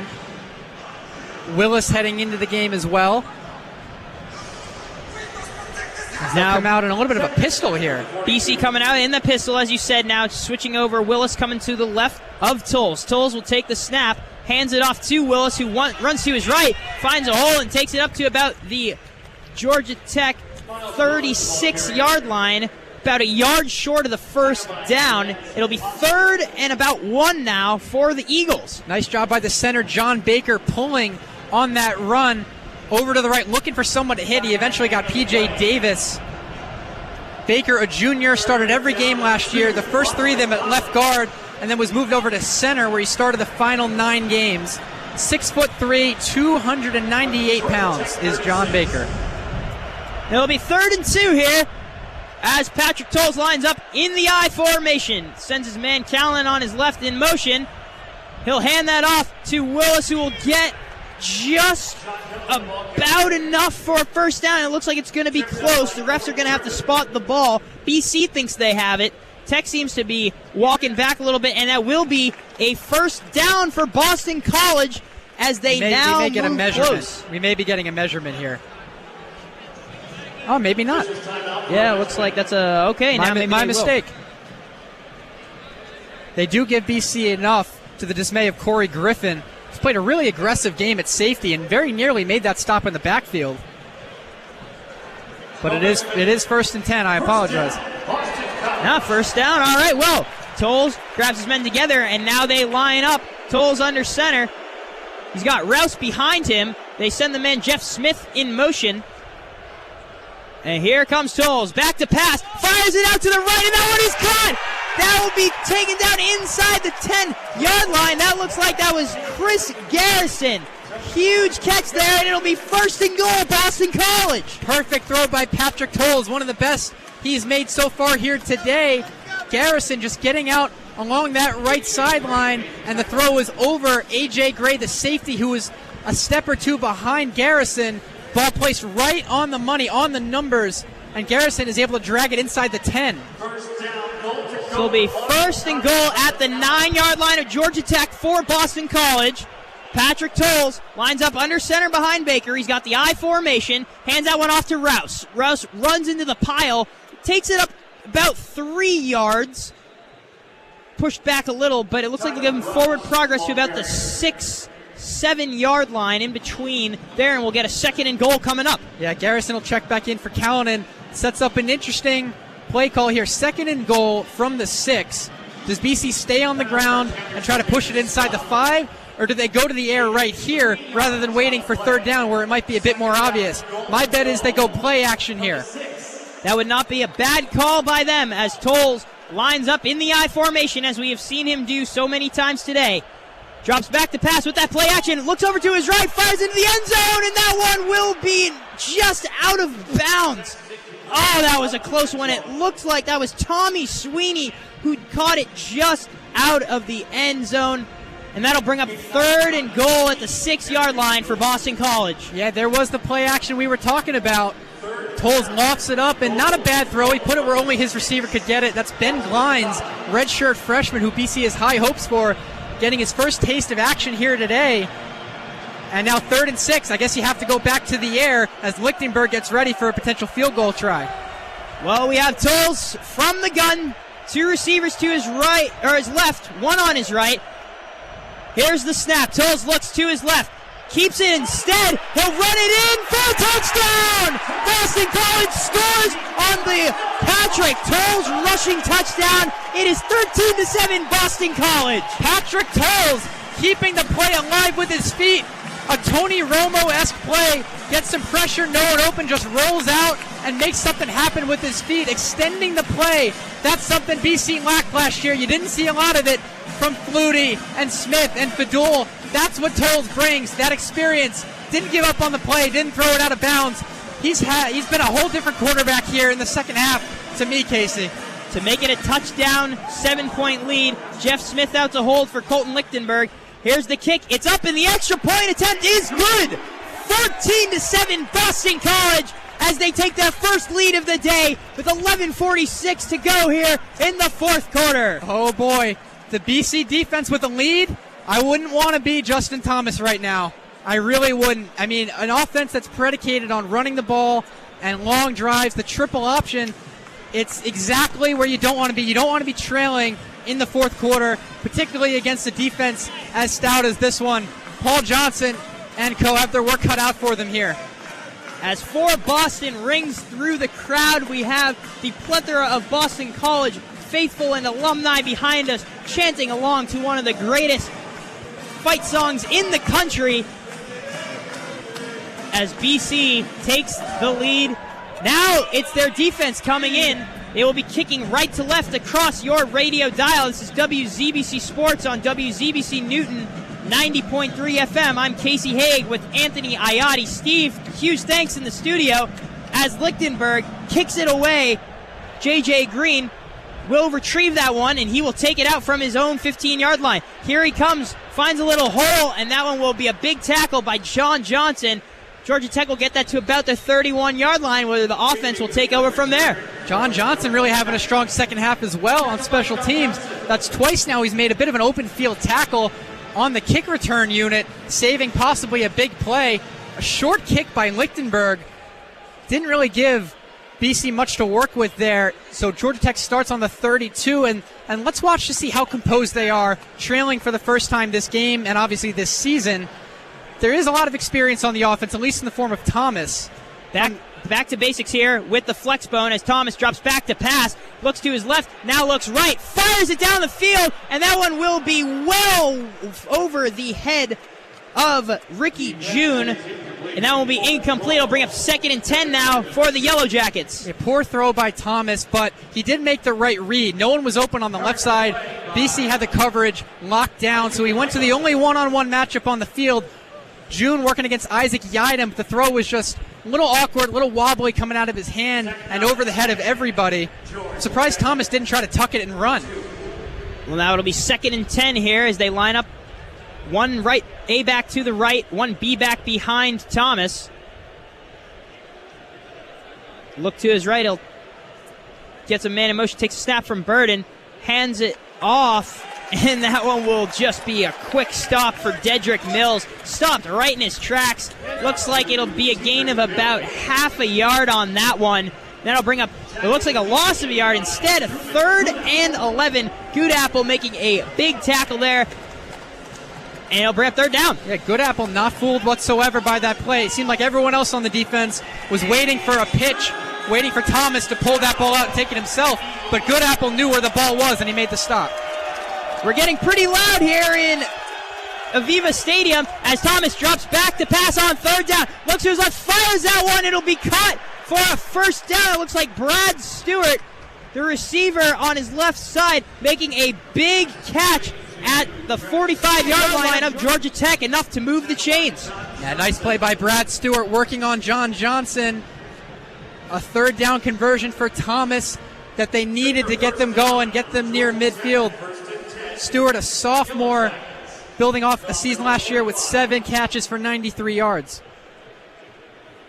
Here's Thomas under center, sends a man in motion, keeps it himself with a little pitch over to the left. That's Searcy, who will be taken down. Gain of about 3 yards on the play.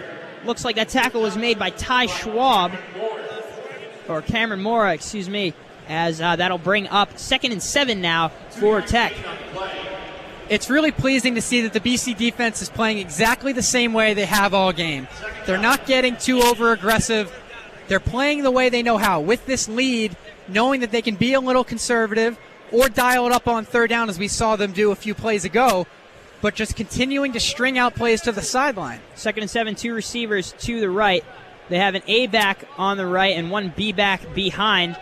As Thomas rolls over to his right, he'll toss that over. That's Dedrick Mills. He'll be taken down after a gain of about 2 yards. That'll bring up 3rd and 6 now. Perfectly played defensively. Absolutely the way you defend the triple option. Strahan and Harris and Yidam converging 3-on-1 to that ball. Everyone figured out quickly where it was going. Instead, it'll be 3rd and 7 now.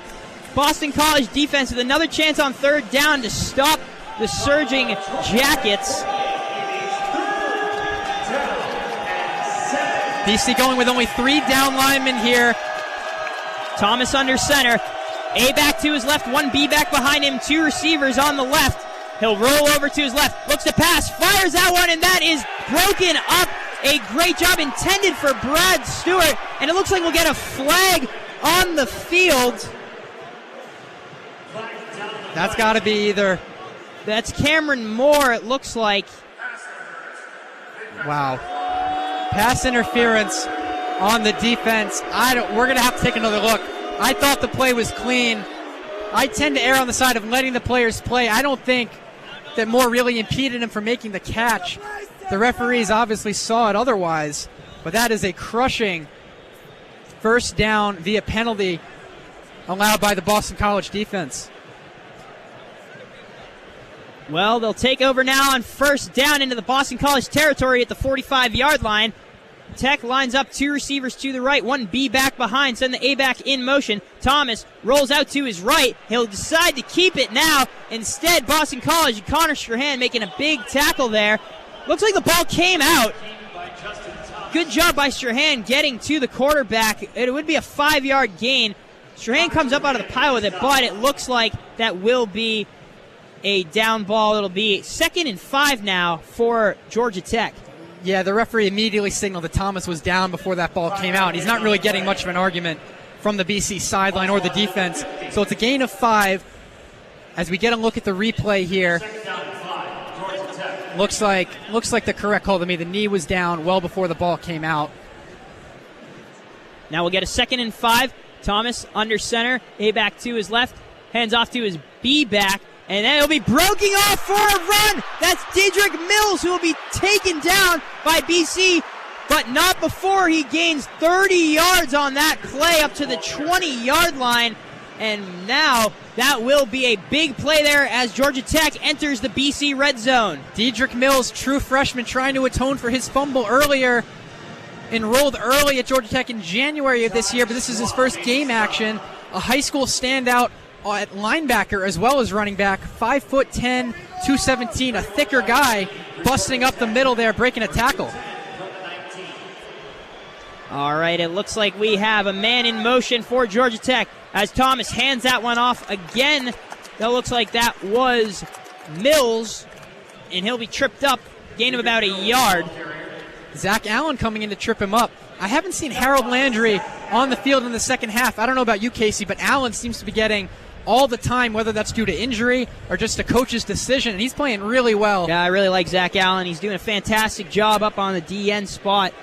I don't see Kavalek either. It's Wyatt Ray and Zach Allen. They're going with a sophomore duo rather than Kavalek the senior and Landry the junior at defensive end. Well, they have Thomas line up 2 receivers to his left, a B back and an A back behind him and on the left. Snaps the ball, toss that back to Marshall, who will be taken down for a loss. Connor Strahan doing a great job getting to the back and taking him down for about a loss of 3 yards, and that'll bring up 3rd and 13 now from the 23-yard line of Boston College. Defending the triple option is all about discipline, and Connor Strahan has been disciplined all game, as well as Milano and Schwab. The linebackers have done a phenomenal job of not biting on these fakes and disguising their first move, forcing Thomas to go to his next reads on the option. It'll be a 3rd and 14 now for Georgia Tech as they line up Marshall at the B-back spot. That is Lynch at the A-back. Thomas rolls back to pass, looks to his left, fires that one, and that'll go as an incomplete pass, throws it to the sidelines. 4th and 14 coming up. It looks like they will have a tough decision here. It's got to be a field goal, but credit the defensive ends. That was a pressure incompletion right there. Zach Allen and Wyatt Ray, the 2 sophomore ends that we just mentioned, immediately in the backfield, flushing Thomas out to his left. Couldn't really make a strong throw. Well, with 6:01 to go here in the 4th, BC leading 14-7, but Georgia Tech comes out with the field goal unit. It is Rodwell to hold the punter and Harrison Butker. This one will be about a 40-yard attempt. The hold is down, the kick is up, and the kick is good. 14-10 as Georgia Tech makes that lead just for Boston College. Will come back out with 5:57 to go here. Anthony, you think that's enough time for the Eagles to run out? Or do you think Tech gets another shot? It's enough time if everything goes right. I mean, if you're asking for a prediction, Tech's going to get this ball back. I'd be shocked if BC runs out the final 6 minutes, and Tech will take that field goal. Obviously, they wanted a touchdown to tie the game, but this allows them that if they give up a field goal, they're still within 1 possession, and should they get the ball back down 4, they'll have a chance to win the game, not just send it to OT. So Butker, a senior, was 7 of 11 last year, 2 for 3 from 40 to 49 yards, hits that one, get himself off to a good start, and keep Tech right here in this game. And now if you're BC, they're talking on the sideline, I'm sure, about the level of aggressiveness they want to play with. Obviously, it's going to be a run-first approach up 4 with 6 minutes to go. Looks like you have Rouse as well as Hillman back to return. As the kick from Butker left to right is away. Miles Willis will go over to run to that one. Lets it fall out of bounds. Eagles will take over at their own 25-yard line. A 1st and 10 with 5:57 to go. You're listening to WZBC Sports on WZBC Newton 90.3 FM, your home for Boston College football, baseball, basketball, and hockey. BC gathers on the sideline, talking about what they want to do starting from the 25. And it's all about the big guys up front right now, if you ask me. Monteiro, Cashman, Baker, Lindstrom, and Lowry. This is their time. BC, they call it O-line U. Here's a chance to show it. As Tolles lines up in the I formation, one receiver to the right. Takes the snap, hands it off to Hilleman. Hilleman will be taken down. Maybe a yard on that one, but it looks like they'll spot it just at about the line of scrimmage, so it'll be a 2nd and 10 coming up. Not much doing there against the defensive front of Georgia Tech. They know as well as everyone else in the building does what BC is going to try to do here. And that's why it's going to come down to whether BC pulls out the play action or not. Now here's BC once again in the I formation. Tolles is one receiver to his left. 4 men for Georgia Tech on the line. As Tolles takes the snap, hands off again to Hilleman, and he'll be eaten up very quickly. It looks like that was Antonio Simmons, the defensive end, with the tackle. And BC, with forward progress, will get about a yard on that one. It'll be 3rd and 9 now for Boston College. Looks like they're going to have to pass as Walker comes out onto the field, as well as Calnan. What do you think they got to do here, Anthony? My money is on a screen pass. I think you'll see them try something safe that'll keep the clock moving if they can complete it. I don't think you're going to see them take a chance, especially seeing as Tolles has turned it over a couple times today, as he lines up under center here with an offset eye. Well, they send Calnan in motion from left to right. As Tolles takes the snap, he bobbles it a little bit, and he falls down after a gain of about 2. Does squeak those in there, but it looks like he did have a little bit of miscommunication with Baker, and now we'll get a 4th and 7 Eagles punting unit coming onto the field with 4:14 go and the clock running. That'll make your heart stop. Tolles pretty much dropped that ball on the snap. The center quarterback exchange was a little shaky, and luckily he just went to the ground, the smart play, rather than trying to run with it without having the ball secured. So now it's on Mike Knoll to pin back a good punt. Under 4 minutes to go, and Georgia Tech is going to have that chance to regain the lead. Brad Stewart to return. We saw he had a nice catch earlier for Georgia Tech. We'll see if he can get anything doing here on the return. Mike Knoll looking for a big punt here, as we will get a timeout Boston College with 3:39 to go here. I think that's a good call by Adazio, waiting for the last moment until that play clock will run out and just getting that timeout in there. And we'll see what the Eagles do. Of course, they're going to be kicking it and punting it, but what is their defense going to be doing? Well, first, I'd like to disagree, actually, about the timeout. I don't see why Adazio needed to call a timeout to save an extra maybe 3 seconds. There's 3:39 left. Georgia Tech's got 2 timeouts. If Georgia Tech doesn't win this game, it's not going to be because they ran out of time. And here's Noah with the snap, punts it off. Coming in on a fair catch is Stewart. He'll catch that at his own 42-yard line. And with 3:33 to go here in the 4th, Georgia Tech on the field. They'll get a 1st and 10. Justin Thomas coming out. 58 yards away from pay dirt, and the lead are the Yellow Jackets. Oh, do you have to say that, Anthony? But yeah, no, it's certainly been a interesting one from Georgia Tech. We'll see if they can really get it, because since the first quarter, when they had that great touchdown drive, they got that field goal. But that, even on that drive, they had a few lucky breaks. They had a pass interference call, and now we'll have a little stoppage in play, as it looks like we'll get a TV timeout. But for Georgia Tech, I mean, still enough for them. Still enough time, if you ask me, for them to at least start the drive with their usual triple option. As Georgia Tech lines up on their own 40-yard line, Thomas drops back to pass. Racing in is Kevin Cavalick. Oh, and it looks like they'll toss it away. Wow, that was close. Cavalick had him with a sack. Would have been a loss of about 13, 15 yards. But just escaping that is Thomas, and that'll bring up a 2nd and 10 on the 42. Wow, Cavalick was that close to dragging Thomas down for a 10 or 12-yard loss. He had him in the grasp. He was spinning Thomas around. I was sure he was going down to the ground. Somehow he stays up and just throws it away.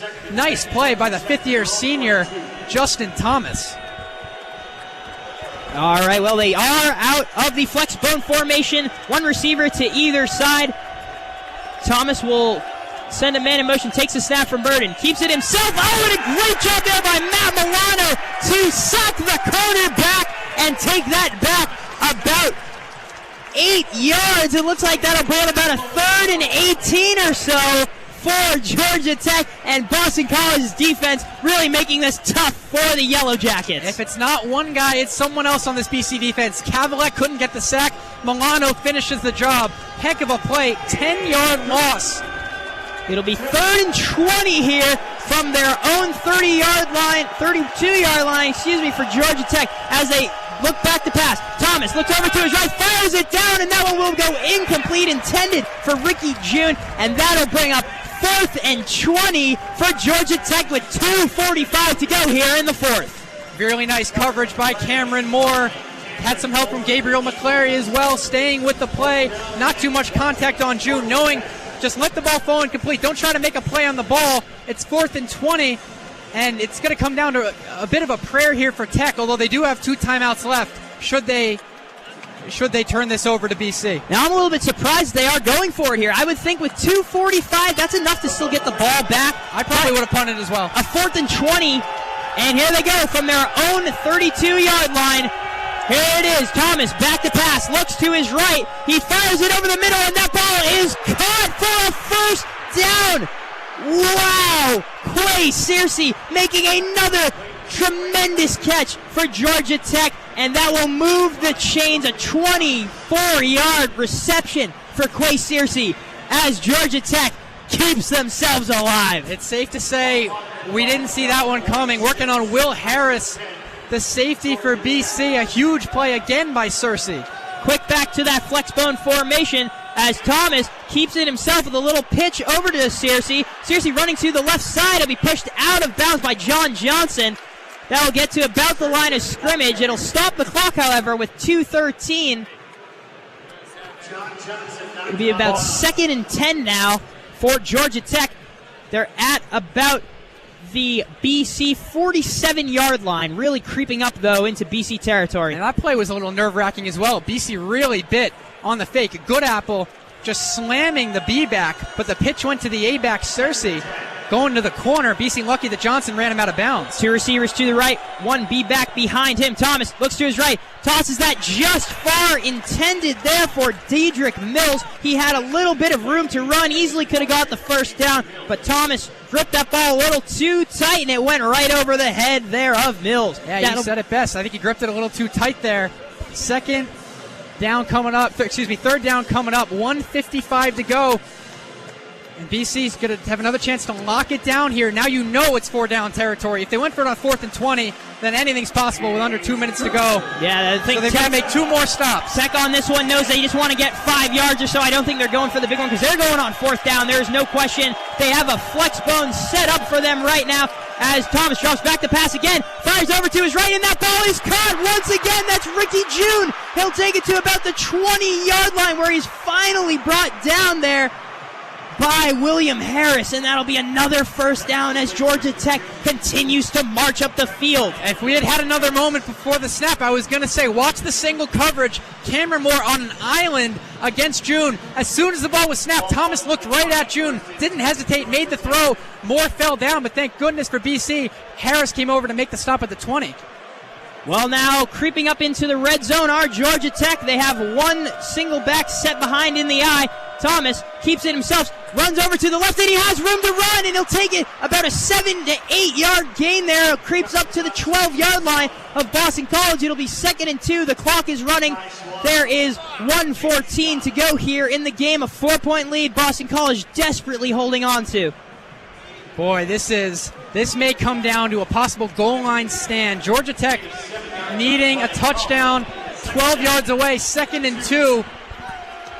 And they've been mixing up the play calling a little more on this drive. Let's see what they do. Thomas takes it from under center, looks back to pass, pump fakes, now he runs with it, he has room to run, he spies the end zone, but he'll get out at about the 6-yard line, out of bounds enough to stop the clock. 45 seconds to go, we'll get a 1st and goal from the 6-yard line for Georgia Tech. Anthony, could this game get much closer in this final minute? No, it really couldn't. I actually thought Thomas was going to take that into the end zone. He decided not to cut inside and take any chances.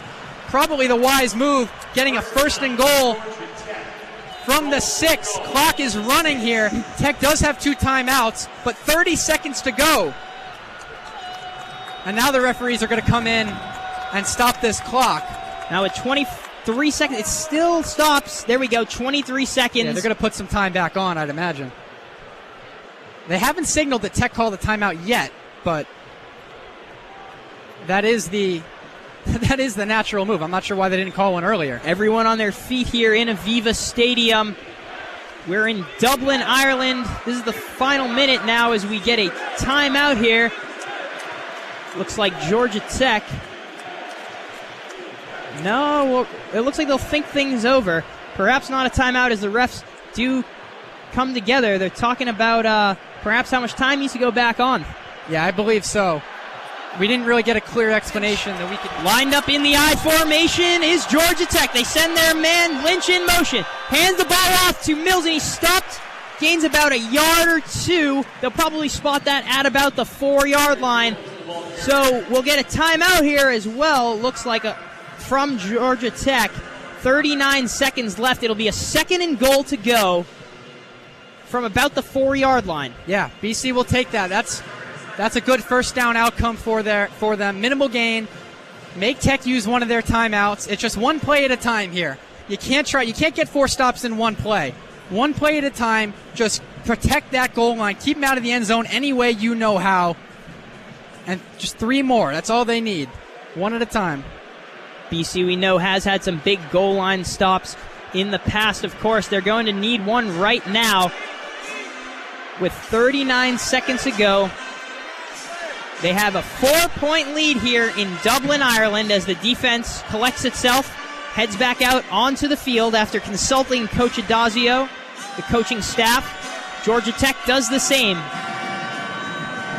Here we go. They're going back to Ricky June, matched up against Iati.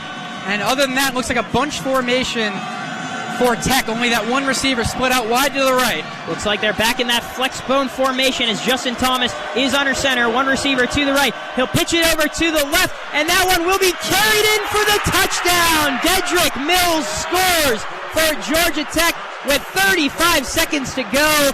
They will take a 2-point lead for the moment. Their special teams extra point unit will come out.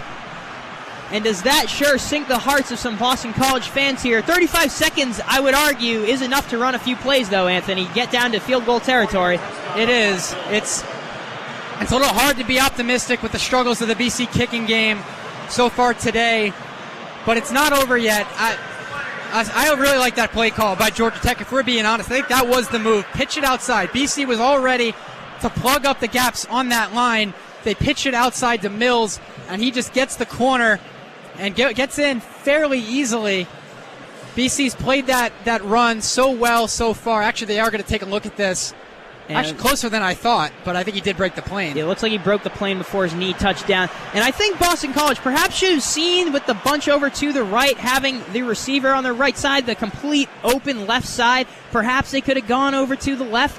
Of course, hindsight is 20/20 at this point, but it looks like after reviewing the play, I doubt much will change after a call on the field is a touchdown.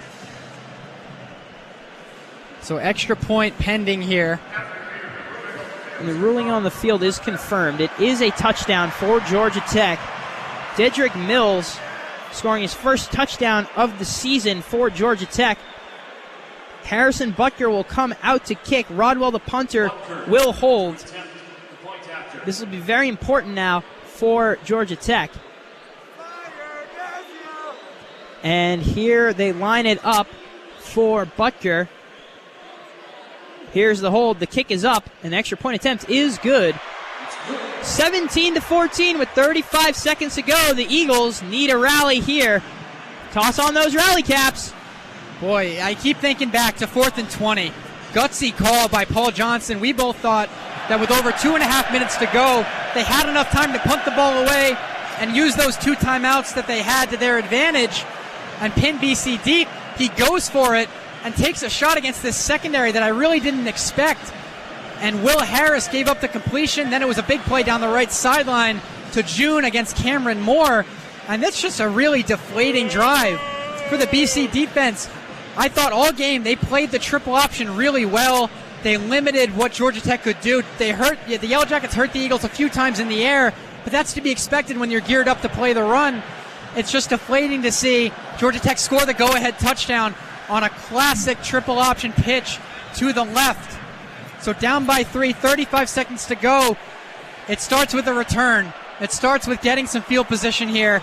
BC needs every single yard that they can muster. Butker will be kicking off left to right. Looks like we have Rouse and Willis back to return. And here's the kick from Butker. That one will be back. Willis to return it. He'll let it just fall out at the 25. They will take the ball over. So 1st and 10, 35 seconds. The Eagles just need 3 points to tie it if they want to send this game to overtime. 1 timeout remaining for Boston College, as during this TV timeout, they will make sure to pull out something of the playbook. It'll be interesting to see who BC puts on the field here. Who do they really feel are their deep threats? And now we're going to get a look. Callanan, Jeff Smith, and Michael Walker are the receivers. Looks like they also have Sweeney in a slot left. Rouse in the backfield next to Tolles. And Georgia Tech plays a pretty deep defense. Tolles takes the pass in the gun. Now he has time to run, and he's going to run it up the middle, and he's going to get it to about the 40-yard line. There's only 27 seconds to go. It looks like there was a flag on the field. Looks like it might be a false start on BC, or an illegal formation. And that'll send them back. Just another 5 yards, and they lose that time on the clock. That really hurts. I mean, Tolles able to scramble, pick up maybe 15, 16 yards, all for naught because of a pre-snap penalty, not even a hold or anything during the play. Again, the word I keep thinking of is deflating, the way that last drive ended for Tech and the way this one has started for the Eagles. Never fear, Tolles is here in the shotgun. He has Rouse to his right. They have 2 receivers to the right, 1 to the left. Tolles sits back, looks to fire as it to his left, and that one will go incomplete, intended for what looked like Jeff Smith. 2nd down and 15 will come up now. It looks like they did put back on the time because of that false start. So it will be 31 seconds to go. Boy, BC could really use a defensive penalty. Maybe they force a pass interference with a shot deep, but Tolles pretty far off on that last throw. Not really even sure who it was intended for. And now they'll split 3 receivers out to the right. Yeah, they'll run the trips to the right. Tolles from the gun. Here he is. He looks to his right, and he has some room to run. He continues to try and find someone, throws it, and that one is dropped by Dudek. Rouse. Oh, that's Tyler Rouse, excuse me. And it looks like we will have a 3rd and 15 here as Boston College needs to string something together. That play was blown up by Kashawn Freeman, the defensive end from Georgia Tech. Just got right past Aaron Monteiro, the left tackle for BC, got an inside move, forced Tolles to flush out to his left. Tough for a right-handed quarterback to throw when you're moving that way. It looks like we have an illegal forward pass. Tolles must have been past the line of scrimmage. Yeah, he looks like he was pretty close to it. He probably should have kept it himself. And BC's got to take their final timeout here. 23 seconds left. You remember 1984, Anthony? I mean, I know neither of us were alive, but this seems something similar. Well, I hate to be the negative Nancy in the group. BC was on Miami's 48-yard line when that Hail Mary was converted. Flutie to Phelan. They're on their own 20, Casey. They're not scoring on a Hail Mary. It's going to take some broken tackles, a lateral, some penalties. They're not even within Hail Mary range, unfortunately. Well, realistically, they need to get up to at least the 40, 35-yard line if they want to attempt a long field goal. Lichtenberg, of course, we know he can hit the distance. It's just, can he be accurate on it? Right. Of course, they will need to get up the field a little bit, as BC is going to take as much time out of this as they can using their final timeout. And Anthony, you're very right about using up that timeout that Adazio had earlier. You wish they had it now, don't you? You certainly do. Well, we'll have Patrick Tolles from the gun, trips to his right. Looks to his right, has some time, throws it over, and that ball will be caught by Callan. Callan will rush to the sidelines, and he does get out. Looks like we had a penalty before the snap, I think. Another penalty. I believe it might have been another false start or illegal formation.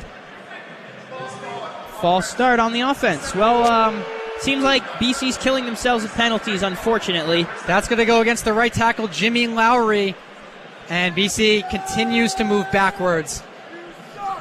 They're now on their own 12. Well, we have them at their own 12-yard line, and it looks like we'll have Tolles now from the gun. He has one receiver to his left, two to his right. Takes the snap with 23 seconds to go. Tolles looking deep, fires it over to about the 25-yard line, and they do a little lateral where Michael Walker grabs the ball, and he will be taken down. It looks like the ball is still loose, and they'll pick it up at about the 30-yard line. There's only 10 seconds left, and the ball is still floating around. The clock is winding down. 4 seconds remaining as this game will be stopped with 3 seconds. It looks like they are only stopping the clock momentarily. And it looks like Georgia Tech came away with the ball in that one. What a surprising turn of events here, Anthony. With 3 seconds left, it looks like they just have to come out, knee the ball, and that will be it, as Georgia Tech looks like they have won the Aer Lingus College Football Classic here from Ireland. They have. Your final, after this victory formation, kneel down, is going to be 17-14 Georgia Tech, but for a half a second there, I thought BC was going to make some headway on that little crazy lateral play they were trying. The ball stayed loose for what seemed like forever. I mean, the ball just bouncing around backwards and backwards towards BC's own end zone. Regardless of who fell on it, the game was over. The clock would have ran out if BC had fallen on it. Yeah, so that is going to do it. Well, they will knee that one, and it will be it, as Georgia Tech does win the 2016 Aer Lingus College Football Classic here from Dublin. Difficult loss here for the Eagles, as they did have that 14-10 lead. Disappointing plenty of their fans here today, unfortunately. But there is certainly something to build off. It looks like the offense mustered 14 points. I mean, 2 touchdowns were great. And for BC, it just came up short there at the end. Georgia Tech making some fantastic plays, as we saw with that 4th and 20, I think will really be the highlight of this game. But for this one, it looks like that's going to be it for BC. It's going to be a really long plane ride home for everyone involved on the BC side. It was just a devastating way to lose this game. They build a lead. Georgia Tech chips away with a field goal to pull within 4. BC's offense comes out and does nothing. They basically go 3 and out, punt the ball right back, and a 58-yard drive for Georgia Tech, highlighted by that 4th and 20 conversion that you mentioned, Casey. And the play I also keep thinking about is Ricky June one-on-one against Cameron Moore, getting down to the 20-yard line of the Eagles that really set up the rest of that drive. And then Mills, of course, running it in for the go-ahead touchdown, and BC going backwards when they get the ball back. But just a tough way to open the season. Boston College falls to 0-1 in ACC play.